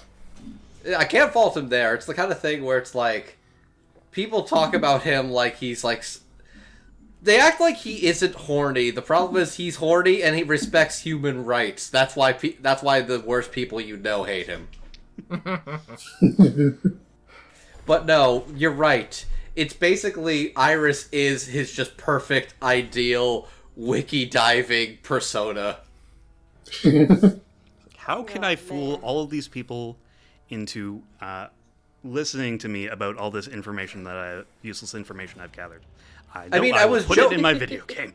I was joking about how the fact that he is a type of person who would wiki dive facts from dusk till dawn. She literally streams at 1 in the fucking morning. Yeah. Like a psychopath. You know, as you do. Look, the weebs watch their midnight slot anime, and then they watch the A-Set stream. It makes perfect sense. Oh, yeah. It makes sense for Oda, doesn't it? Absolutely. Christ, it does make sense for Oda. Yeah. Oh my god. But no, Jackie is great, not only as the peppy, infectious, lovable energy, but also as Saito. Oh, God. Yeah, I was gonna say, first branch point decides whether she lives or dies, and the entire left half of, and every branching path off of that, Iris is gone, and Saito is in the driver's seat. And she's basically dead in all those. You don't catch on to this for a while, but Iris is acting much more dour and defensive than at any point on the other side. Yep. There's clear distinctions between the characters. Clearly very suspicious, clearly something to hide, when actual Iris is just hey, if the two of us were on the moon and, one guy killed the other guy with a moon rock, wouldn't that be fucked up or what? Yeah, that sounds like Iris. That's Iris to a T right there. How can mirrors be real if our eyes aren't real? What? What? Iris, what are you fucking talking about? Nothing! Space rocks. Come on now. But no, Jackie is... this is definitely the most I had gotten familiar with Jackie Lastra as an actress. Absolutely incredible work. Truly, truly stellar stuff as Iris. She's this weird character, but she is a charming character. I know for me, I'm very much used to Jackie as an Amon will know this one. Night is Short Walk On Girl. As the black-haired girl. And that one has, has a lot of positivity and energy to her, but the tone is still different compared to Iris. She's similar. She's quirky in a similar way, if I recall. Yeah, she's quirky. She's quirky in a similar way, but the tone is different. Iris is just a lot more cutesy, where I think the black hair girl has some level of maturity to her, even though she's still quirky. But no, Iris. Oh my god, Iris is a delight. Her fucking Somnium, because I just replayed her Somnium the other night. I love Shovel Forge. I mean, Minecraft. Shovel Forge. Play Shovel Forge for me. No. Then go on a date with me. Also no. Fine then, I will release this video for blackmail that I took on my phone of me hugging you. Look, she may be a sweetheart, but she's also in the idol industry. She knows how to get what she wants. Oh, she's not an idiot. It's real weird that she knows exactly what she wants. Iris involves herself in the case before she's any kind of key witness, and then becomes vitally important to the case. It's the innate female urge to be involved in true crime stories. I feel very called out right now. That is a bit of a mind blow that you've done to me. How dare you? It is. I'm calling you out because it's true, Stephanie. How fucking dare you? How fucking dare I for telling the truth? Okay, to be fair, that's probably more appropriate than the true crime joke I was going to make. So you know what? Both Steph and Iris know how to hide a body. Don't you get any ideas? Clearly, I would want to hide it in a vase, like Sosajima. You can't. This is all concrete. There's nothing to bury me in. I said in a vase, Andrew. I didn't tell you concrete. Ah, shit. I could always bury you in the backyard instead. You stop that. Anyways, You should discuss your murder plans off mic where we can't incriminate you. It's funny because at one of his old jobs, he worked on a show called Buried in the Backyard, and then he told me I remember him distinctly telling me, "Sweetie, I hope if things don't work out and we break up, it's amicable." And you don't decide to bury me in the backyard, and my response is just sending him knife emojis just to freak him the fuck out. Every true crime story is scorned lovers and cheating on somebody else. It's so fucking, like, I don't know. Just don't, fucker. Knife emoji, knife emoji, knife emoji. Sorry, I remember that very fondly. It's hilarious. Jackie's great. Jackie's great. She's not even... Is it time to talk about the good child? She's not even my favorite of the adopted daughters. Best daughter. Best child. Mizuki Okiura.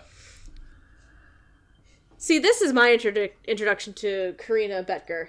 I would be honest. also say I've heard Corina vaguely here and there. This is the most time I have spent with them. I don't remember if I heard this first or heard them in Somali. They might have been around the same time. This is the first time I've heard Corina, for sure. I remember getting really excited about the Somali for more Corina roles, yeah. Yeah, you should definitely watch Somali if you want to more taste that. I do think this did at least slightly predate Genshin Impact, but not by that much. They both predate Genshin Impact. Yeah, that's where they blew up and got huge for being the mascot character. Of that. Paimon, I believe, right? Yes. Yeah. By the way, their official Twitter now is just their Bird RP account. That's the whole story for another time. That's a whole story for another time. Okay. But that is indeed a thing. Huh. Anyways, so I love Corina. Mizuki Okiura is a character that you could tell could be a worse, more stereotypical... Not stereotypical. Could be a worse, tropier character in any other person's hands. Even the hands of authors I really like. Mizuki is a character that could have been really, really bad in somebody else's palms. Mizuki feels like they were written in a way that was like a child. Mm-hmm. And I feel the way Corina performs the role is that of a child. A child dealing with a lot of shit in their life. And it is simultaneously heartbreaking, painful to watch, and genuinely some of the funniest back and forths in the entire game. I cannot tell you how much I was dying of laughter of the interaction of Mizuki sneaking into Date's car and them having the back and forth about how, like, hey, chicks love it when I hang out with you because they think I look like a single father. It's like, ew, I don't want to hear about, yeah, you look so cool hanging out with a 6-year-old, like a 6th grader or something by yourself. You look like a gross, creepy old pervert. What does that say about you? And it's like, stupid old man, punk ass kid. It's like, that's how you know they love each other. Oh, wait, hang on. Do you have the full line right here? Yep, that's where you're wrong, kiddo. I look like a single father when you're around. Chicks love it. Yeah, chicks love to see a creepy old man hanging around with a 6th grader. Hey, what are you implying? Hey, what are you implying? Ooh, did I make you mad? Now I'm stuck in the car with an angry old creepy pervert. I'm not an old creepy pervert. Even if you were my age, you are not my type. Ew, I don't want to know about your type. You started it. Stupid old man, punk ass kid. And that is the moment I realized they love each other. Their dynamic is so much fun. I love it. It's not only, it's like family love where it is just, I love you, you are near to me, I love you, big brother. God, we're going to talk about it in a second. Like, love their family so dearly, unquestionably. It's like, that's not family. Family is giving people shit. Family is talking shit and talking about how shitty your cooking looks or whatever like that. And giving each other shit, but also knowing that the shit is being given out of love instead of hate. Yeah.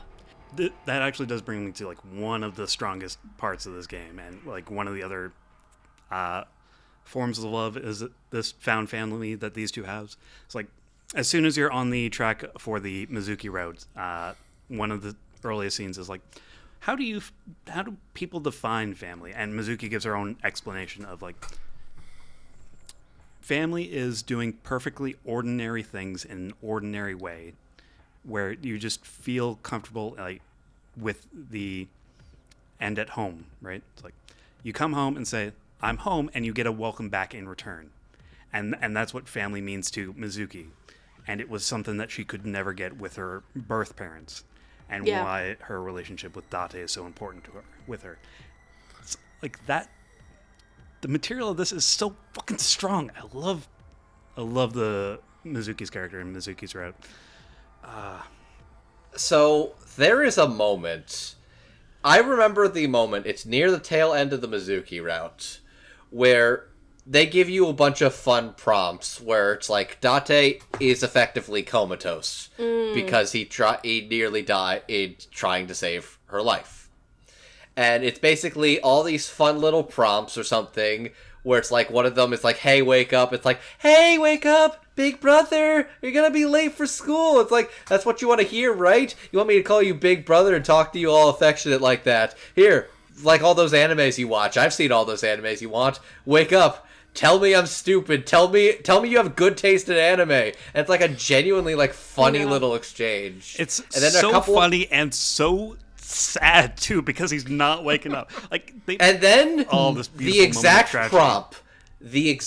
prompt I remember seeing was speak honestly. And I saw that and I said on stream, okay, Corina, make me cry. Yeah, he actually did say that. I remember this. And you know what? Because they fucking did. So for a little bit of the context, essentially after Date saves Mizuki from effectively Saito Sejima taking a joyride in So Sejima's body, he's in a coma. Mizuki sinks with Date to try and help him get out of it. And that last mental lock that you have to get through is Mizuki has the choice of either going to her parents or going to Date. And that's where that comes in. Like the whole found family thing, like we've been talking about a few times already. It is a gorgeous, genuinely sweet moment. And it's like... It hit hard for me especially, and this is another game design thing, where like I felt like it had been crafted like this. It was so perfect. Like I couldn't have planned it out better. And I assume someone had done this on purpose. Was you have to commit to that choice. You are given, you are told you are going to be given bad results and going to fail the mission, if you make the wrong choice. Mm-hmm. But there's only one choice you can make. Like there's only one right choice. Obviously, you know that as the player. But you make that choice the first time. And Date rejects Mizuki. Yeah. It just breaks her little heart in half. That face, that hurts so much.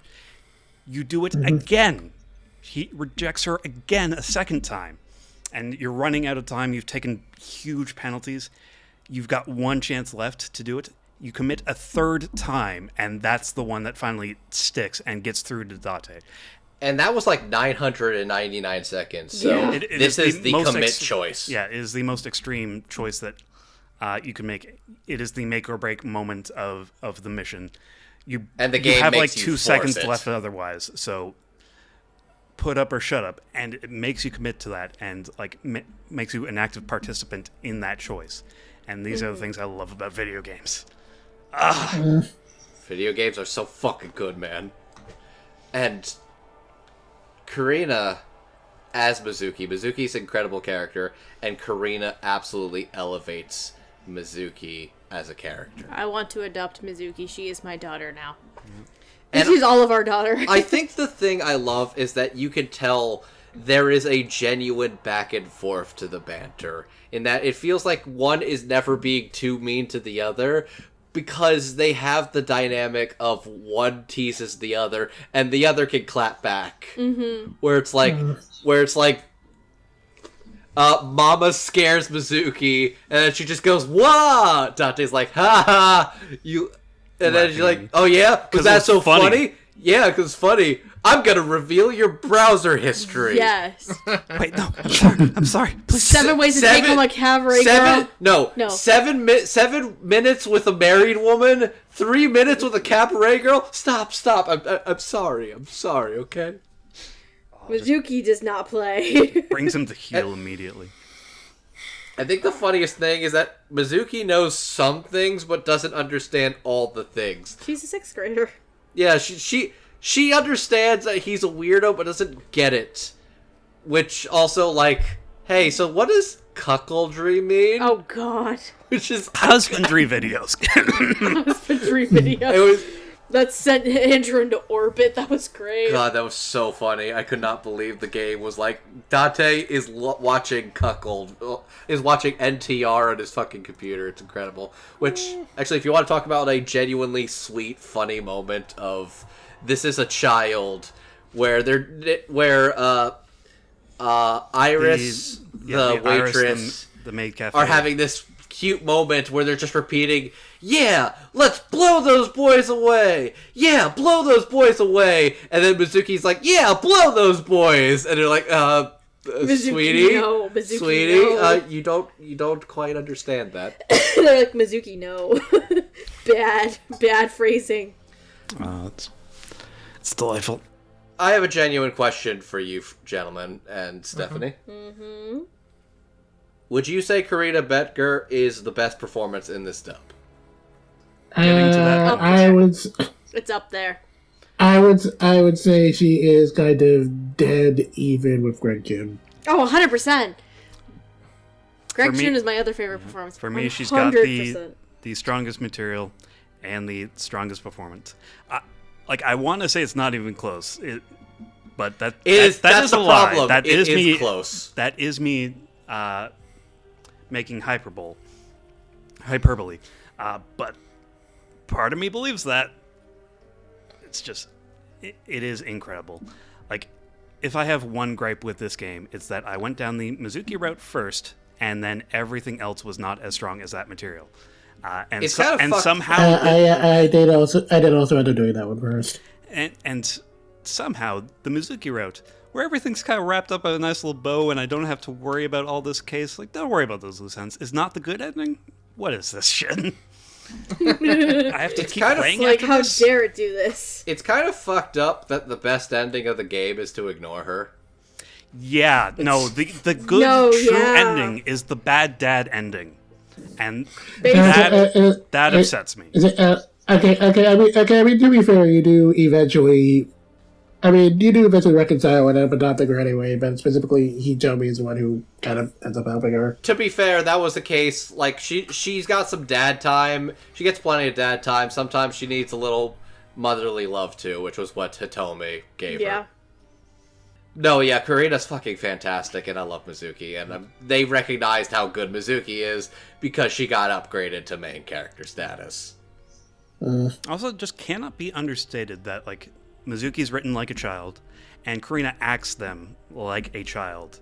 Like, it is incredibly convincing for an adult actor to be able to do this. Like, this is not common. This is something different and special, and I need to celebrate that. It's particularly impressive because, I mean, I've heard Corina do other child voices. Like, I mean, again, I mentioned Somali, but, like, even this sounds very different from that. And it's kind of impressive. Also, Jackson, you should probably really watch Somali in the Parsphere. I should watch more than one episode of Somali, yes. That, sounds about right. Amon, did we say everything? I'm sorry. I feel like I haven't spoken in a while. Good, they're good. They're good. They do good work. We have a lot of feelings about our favorite child. She's so good. I'm sorry. I didn't want to steal all the stuff. You keep stealing all the stuff, bro. Amon, you get first dibs on Aiba. All right. Do we want to talk about Falco first? Yes. Ooh, actually. You can get first dibs on both of those. Sure. DC Douglas is a great voice. Yes. Just sounds amazing coming out of anybody. Obviously, there's a lot of mystery here, but a interesting thing about Falco is, at least let's see, I ended up playing the Apocalypse route first, so he's just kind of introduced. Yeah, we ended up on Annihilation first. Annihilation, and I'm not sure. He's always introduced very late in whatever route you're playing if he shows up, and he's just this big fucking mystery. Like what the fuck is this dude's deal? Mm-hmm. And I think definitely for those parts, I think DC does a wonderful job of making him seem like there's something just. It feels like he's like holding all the cards, and he's just waiting for his opportunity to reveal them. Yeah, he knows a bunch of stuff that you don't. He knows that, and he's very happy to have that position. Yeah. It's like he's the chess master, even though he's just some dude in jail. Which he sort of is the chess master, which we find out. Yeah. Not for a lot of these scenes that we see him in, because he's to give the game away, he's Rohan for most of those scenes. Yes. And he's just kind of fucking with Saito for a lot of that, and Date. Yep. He's not having a. Pretty much. I gave you all the I mean, by that point, he had nothing to lose. Yeah. Sorry, it's late. My brain's at like. DC Douglas is good, and he's very good as playing 89 Falco and Date. I do. Yeah, even if it is at the very tail end, I do kind of like the bits where he gets to be Date. No, he sounds. I mean, he sounds great there, partially just because. He sounds like a normal person. Date finally sounds like a normal person. Yeah, I'd forgotten that they have a. He sounds like a well-adjusted human being. I actually had a theory where actually somebody told me he's probably a normal person now because he's not missing that shit that like Aiba is giving him into his brain now. His brain releases serotonin on a regular, normal basis. He has a well-adjusted brain that functions. Well, also, don't forget, too, Saito Sajima has this condition. Yeah. Yeah, with the endorphins and shit. Is that the condition you're talking about? He only feels joy and love when he is killing and torturing. Yeah. So, effectively, because Boss knew from the get-go the whole situation with Saito and Date, all this fun stuff. He has been continuing his killing spree knowing that every single kill has made him feel miserable. Yep. But he is so angry at Kaname Date that he is going to make himself feel miserable to get his revenge. He wants his body back, essentially, is the whole main goal of Saito. Saito Sajima is why you don't commit to revenge. Yeah. And why you should instead give in to love, like Hitomi. Oh, Saito. I definitely feel like real uncanny about when Date is back in Falco's body. It feels weird to have DC Douglas sound like a normal guy. Right, especially after when most of the game he has sounded like an asshole that's probably going to shank you. Yeah. Like it's much like I was saying with Boss and Allegra, where it's also Saito, just like he is giving minutes and minutes of exposition of everything that's happened so far, and you are completely enraptured in everything he's saying. Yes. It does remind me somewhat of Adios, which was a game I played on stream, and that's really only got two actors. One's DC Douglas and the main character that you play, and he is trying to, and through that game, he's just trying to convince you not to do this stupid thing and throw your life away, and he is failing entirely. But he's just trying to be a normal guy the entire time. It's really compelling stuff, and this game just reminds me a lot of that. Like you said, DC Douglas has a great voice, just this like low rumbling timbre through it, through everything he does. Just makes it real tasty to listen to the entire time. Mm-hmm. It's delicious. And then he gets to sing in the climax, and he's terrible at that.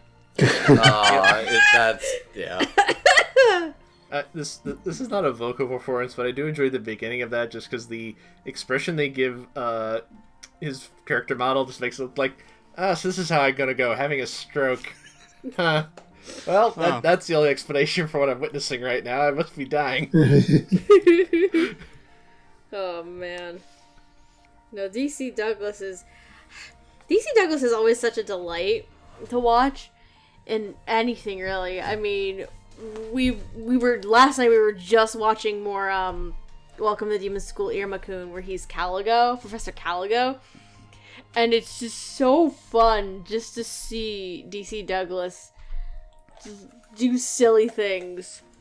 And him, and with Falco specifically, going from, like, punk, like, criminal kind of guy, because Rohan's in his body, to effectively, there's a moment where Saito is in his body, right?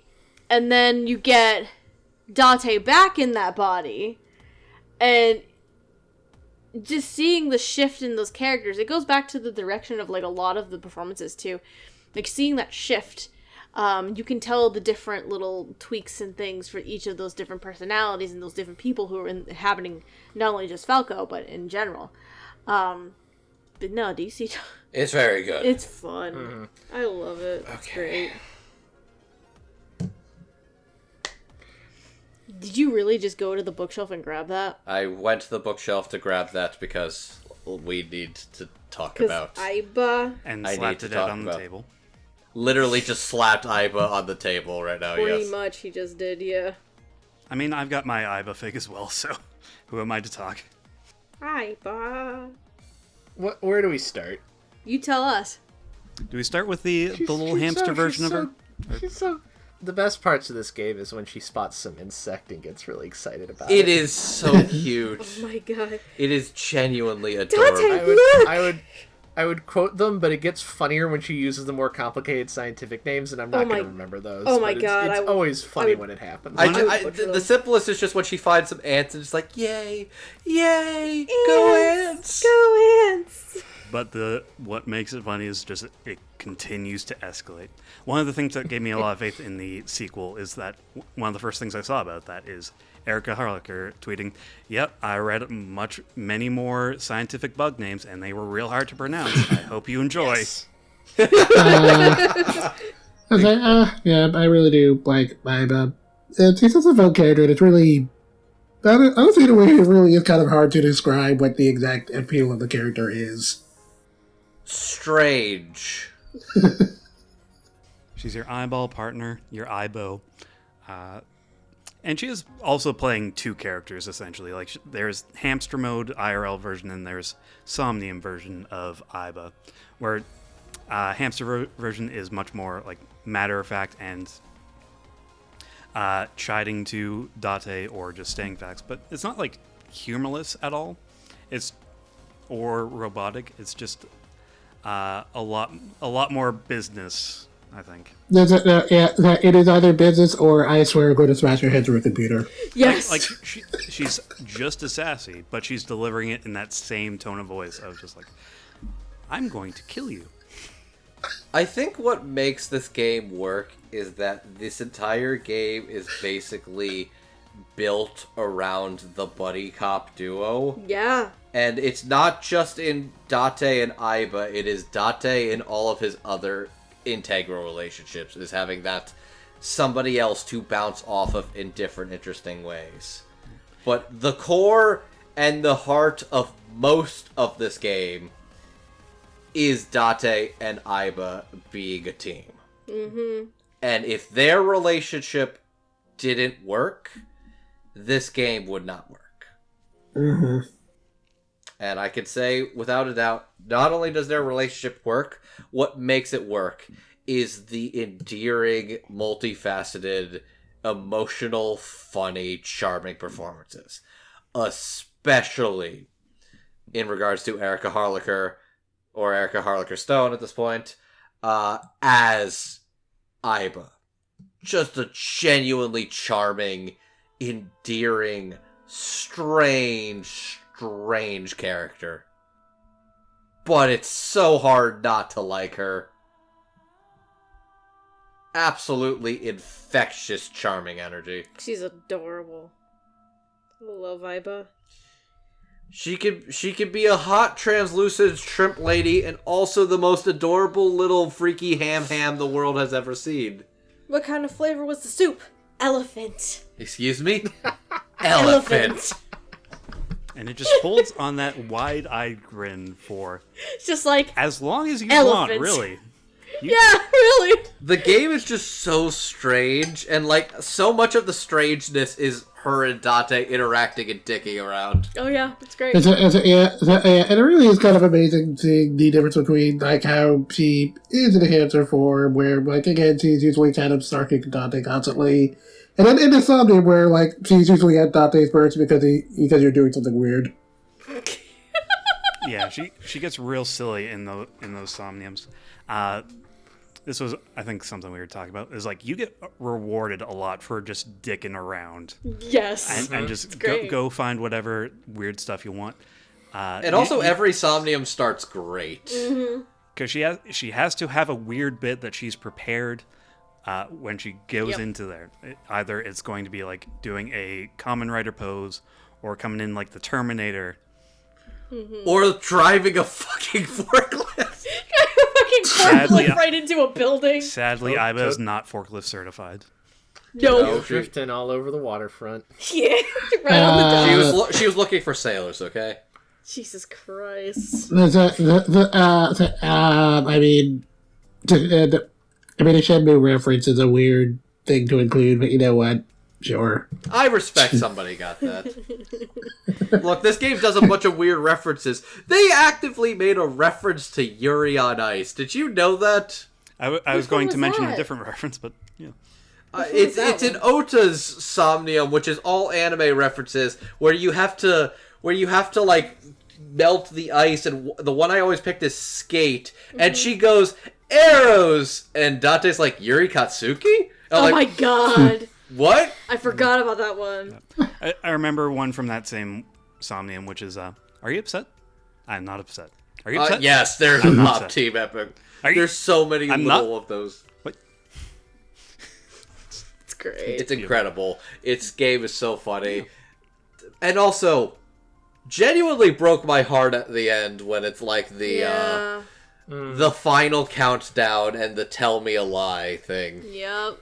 Which- The self-destruct They code. picked the exact lie that would break everybody's heart. Yeah. Go away, I never want to see you I hate again. you and I never Yeah. want to see you again. Command entered. Understood. Come on, Kaname-date. Understood. Yep. And then his fucking head blew off! That was so Great. satisfying. That I was love like that. the most. Oh my god, they fucking did that. Did we Seitz mention and this Kojima game wanted to is see gory? fireworks. Oh god, I could not. I like that prior to that, they've set up that she can shock him, so you're expecting something kind of low-key. I was expecting a shock too, No, when it's like, yeah. no, let's fucking blow his head up! It was a self-destruct It was thing, still. so... I was expecting something of like, the eye would blow up, but it would be very like contained, like it would clearly kill him, but like in a very More of an like, implosion. or some blood spurts out, and clearly like something shatters. There's just a shattered into his cavity brain, but that in would his be skull. it. It was. There's a whole lot. There's something missing. But on no, his It was neck. like. whole head It was like. goes away.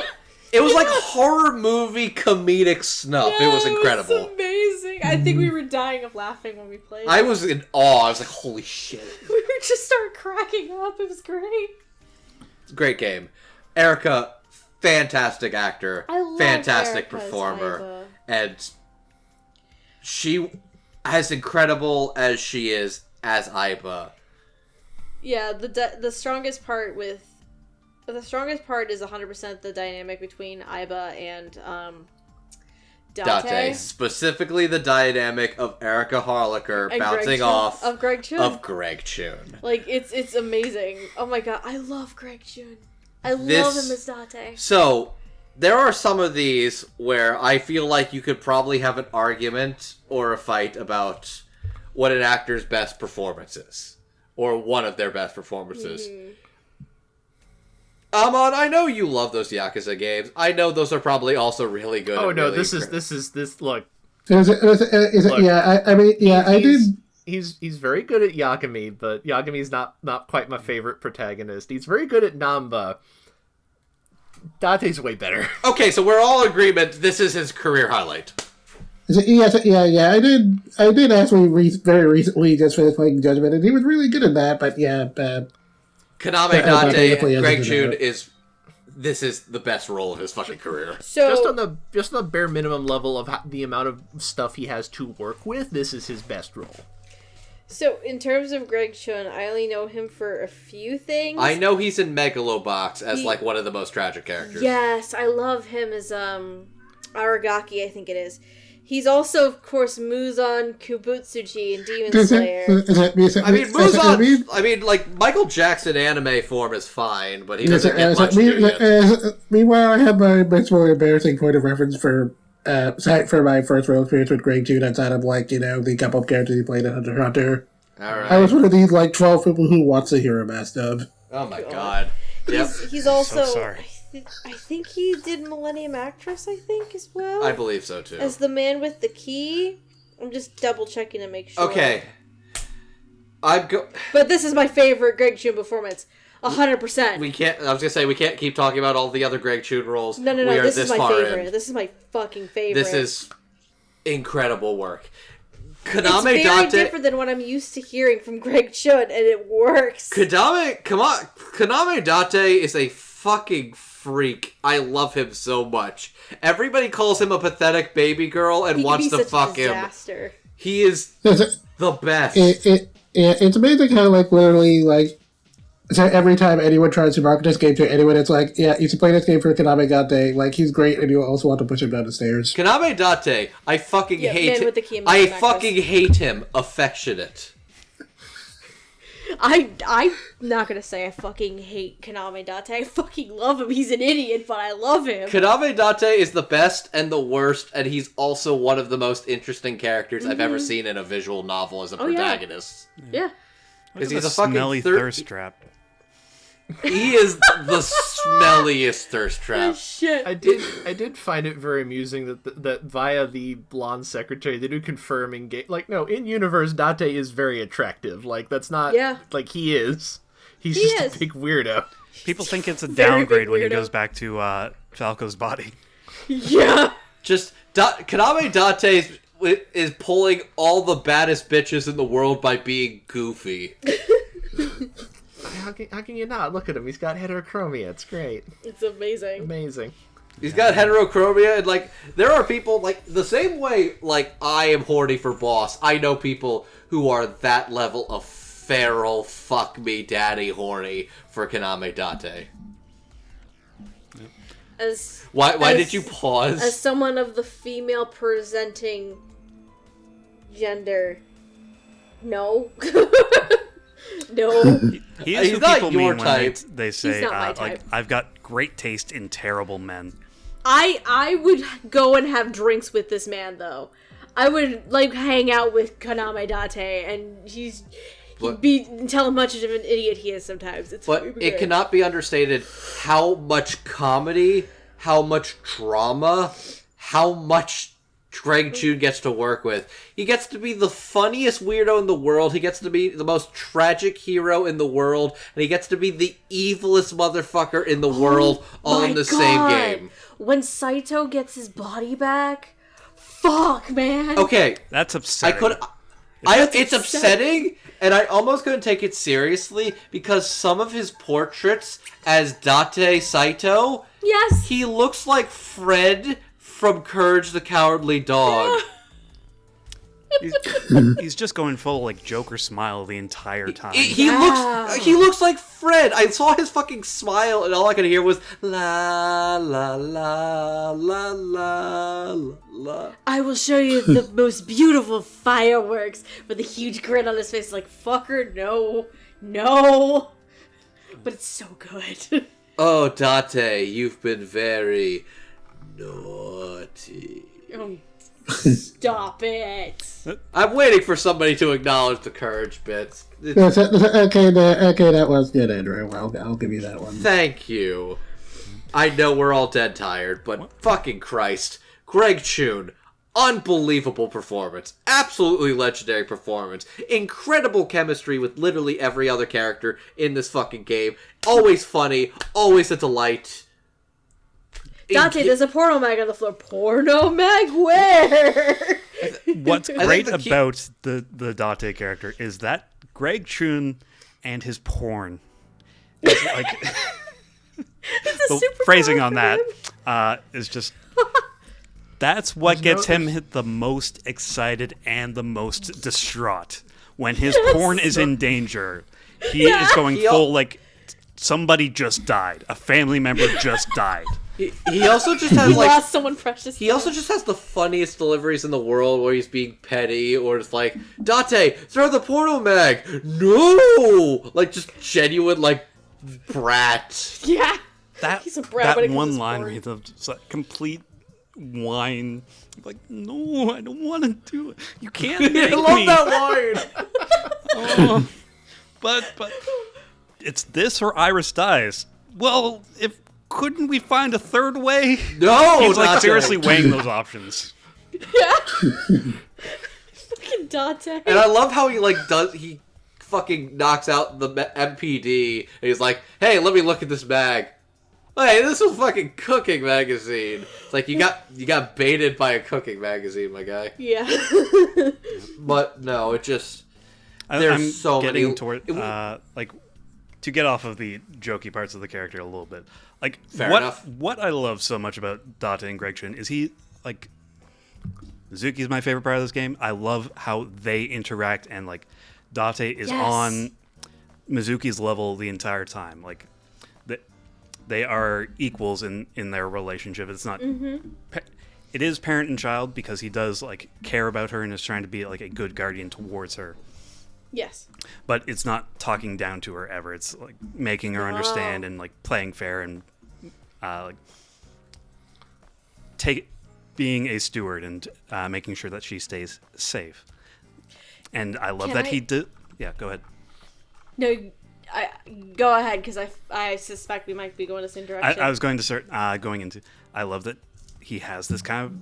He has a different relationship with every other character in this game, and you can really tell like every dynamic is a little bit different, and he behaves a little bit differently around everyone. Like his relationship with Boss is this kind of flirty, kind of no business stuff. Like Pewter's business partner Sagan Hitomi is like kind of the same way he is with Mizuki, where he's just taking care of her or being very careful around her.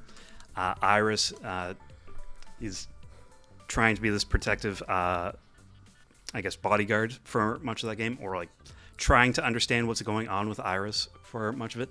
Ota is just, we gotta give this kid his rubbins so he'll behave and get some leverage over him. Momo's much the same way. Miumi's much the same way as Hitomi is like. I love that aspect of his character. Can I say, when talking about Mizuki, going back to Mizuki diving into Dante's Somnium to try and get him out of his coma, that whole Somnium, like, it hits. Like, we were talking about earlier how, I think it was Jackson who was describing it, your last mental lock to get through is deciding between Dante and Mizuki's parents, and Dante will turn you away at every instance except on the third try. There are also some sweet moments during that Somnium too, like him giving up the bed so he could sleep on the couch. That was the exact thing I was thinking of. Him giving up the bed. Add a rabbit. Fucking the shrine. The shrine, the stew. The shrine that broke Corina when they streamed it. You live. showed me that clip because they never had seen that before. It's like, I didn't know you said that. I don't have great scripts. I didn't know you said that. It's like, I just want Mizuki to be happy and healthy. And that just... it absolutely breaks it. It hits so good. Yeah. As much as we joke about Date and how much of an idiot he can be.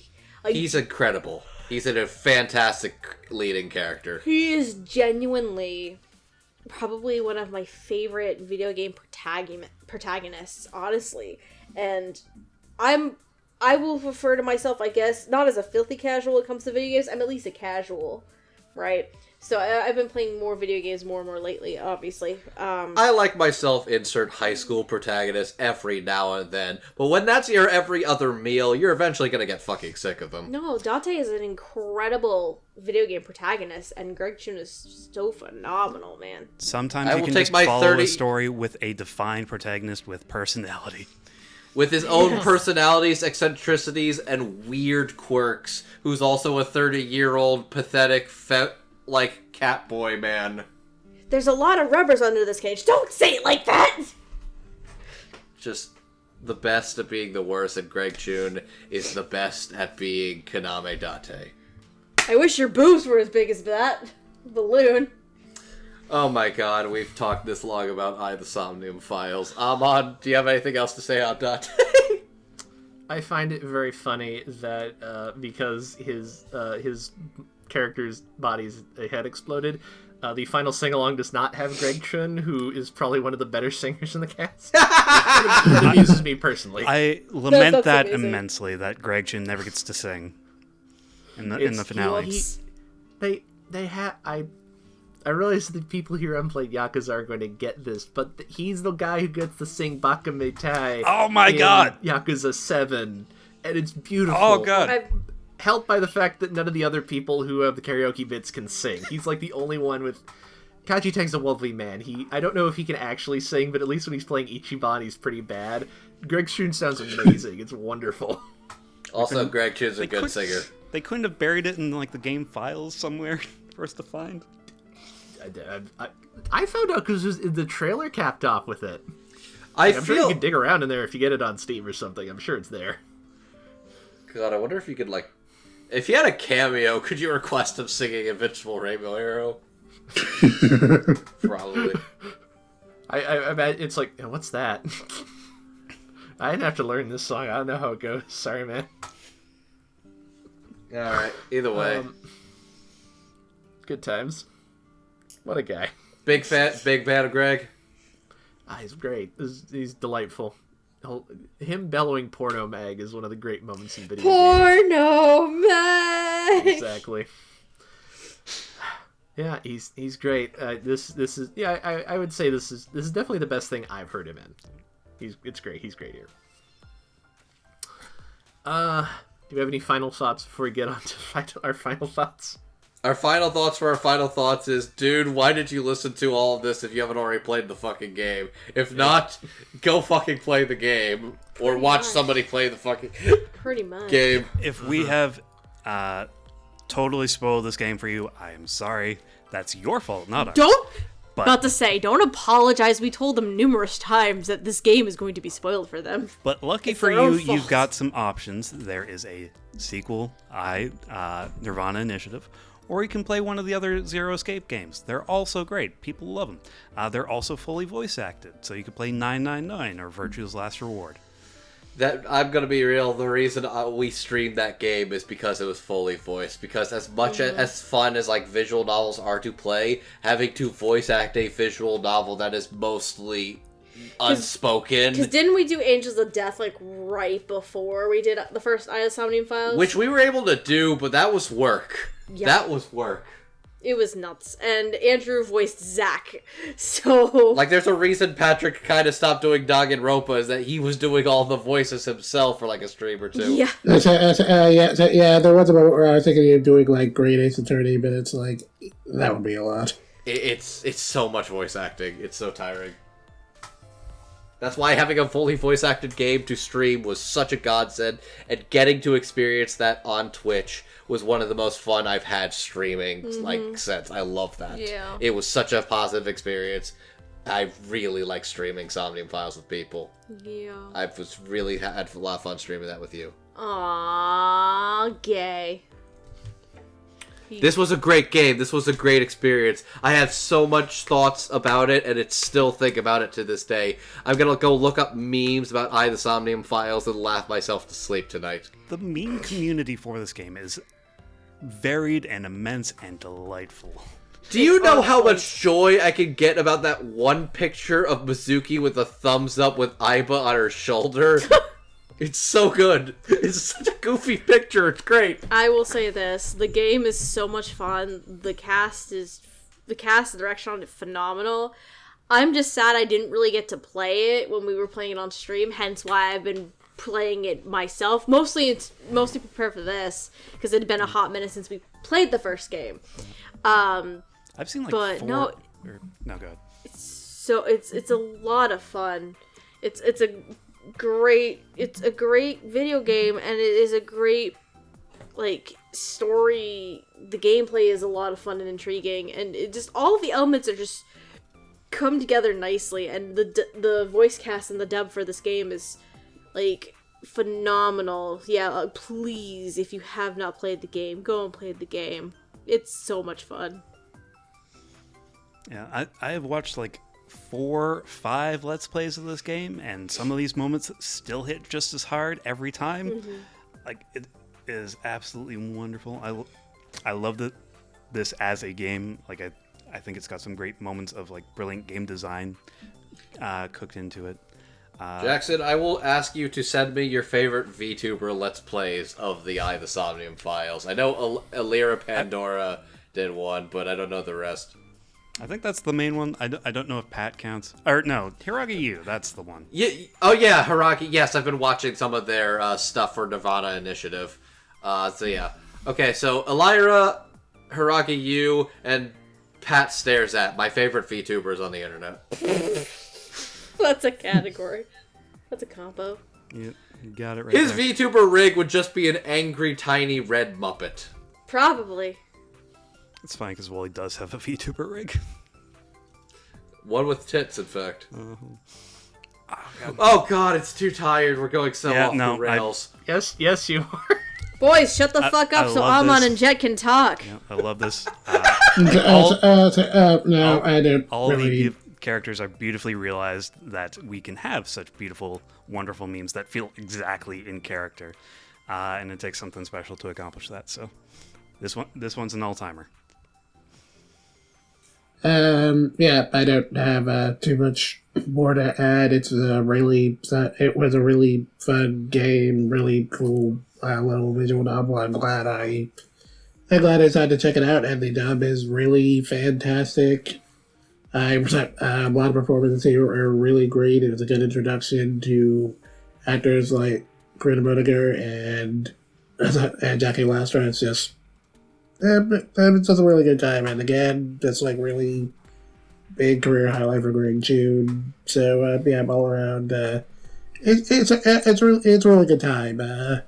So if you're so interested after we spoil the entire game for you, it is really worth playing. So I'm glad you guys pushed me, and I'm glad my buddy Getter, I really gotta thank you for pushing me all these years, for keeping that fucking little brainworm in my head for years to finally play this.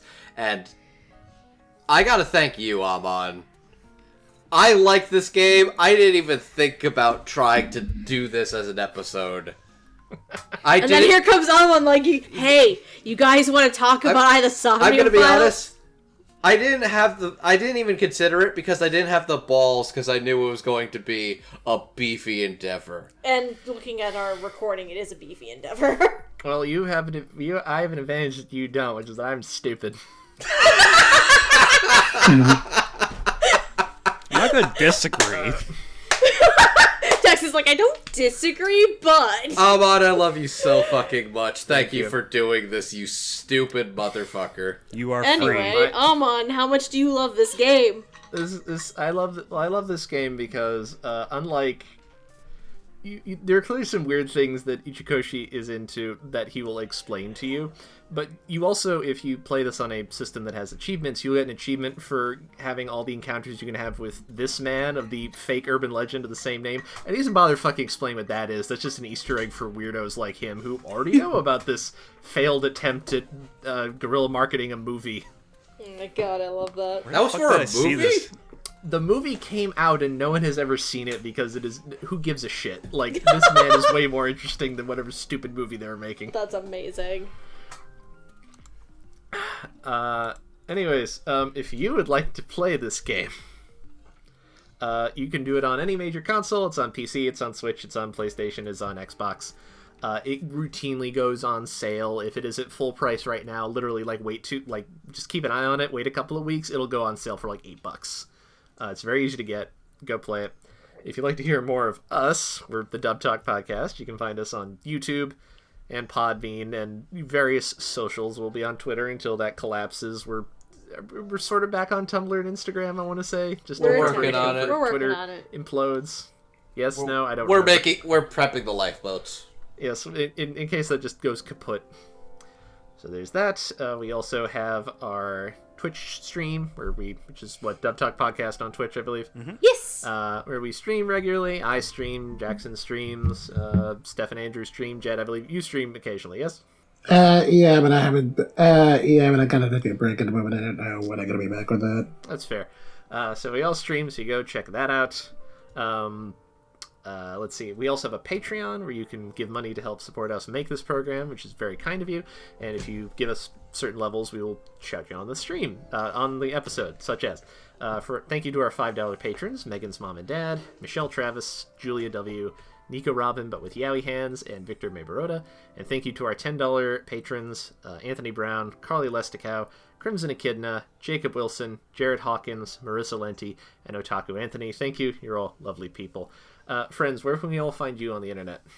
Hi, my name is Andrew, aka Classy Spartan. You can find me over on Twitter at MangaMan9000, where my other podcast gig that I do is I am on Surreal Resolutions Podcast ONA, where we talk about the latest in anime news alongside my buddy Chet.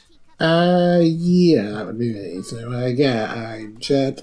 You can find me on Twitter, where I will easily be talking about animation stuff, or whatever, or video games, or whatever. It's pretty decent time. And then I'm also on Surreal Resolutions Podcast ONA, usually talking about anime news.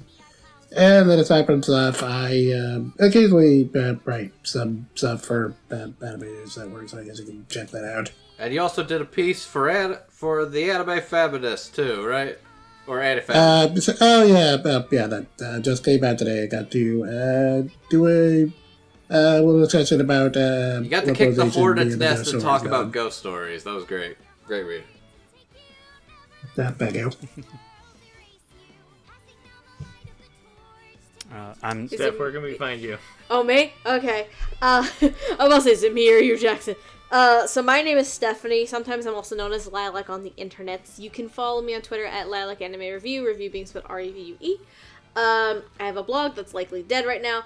But other than that, as Amon previously mentioned, been doing the streaming on the Twitches and the things. At the time of this recording, Andrew and I have been playing Telltale Batman series. I have been playing Bioshock on my little lonesome. I need to go back to playing Bioshock. And Amon and I have been playing the Higurashi visual novel. So that's a delight. Goddamn delight. Oh, it's a goddamn delight with such fucked up art style. As God intended it, we're playing it as the original art style. Speaking of having to Absolutely. do all your own voice acting. Oh yeah. I voice every single female character in there. Yeah, she has a lot more work to do than I do. Yeah. I voice all of the female characters in that visual novel. It's fun trying to make sure they're distinguished enough, and I also don't blow my voice out. So. I'm Jackson. You can find me on Twitter at 9clawtiger, and nowhere else on the internet other than this podcast. I edit. I stream on Twitch. I just did a stream where I could show off some of the editing I did for the Viewer's Choice Awards video. Nice. So that'll go up on the VOD channel soon enough. I've been streaming Fire Emblem, not that one. But when I'm finished with that, I will be free and doing something else. How much more of the game do you have?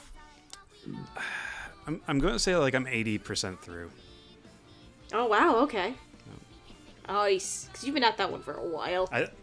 I don't think time-wise it's exceeded Disco Elysium, but number of stream-wise it has. I've learned my mistakes, and I'm keeping the stream numbers low.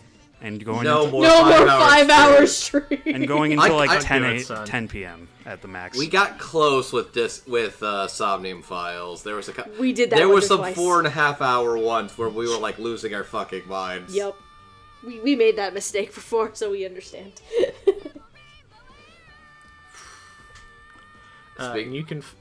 You can find me on Twitter at AmonDuelUS. Duel has 2 U's in it. I talk about music and movies and comic books and crap like that. I'm also on co-host. You can find me there under the same name. If that's, I don't know. That's maybe I'll end up there if Twitter implodes. Who knows yet? You can also go to my Tumblr and just see the weird crap I retweet on there. It's silly. I like to do a Dusty Old Song for each episode.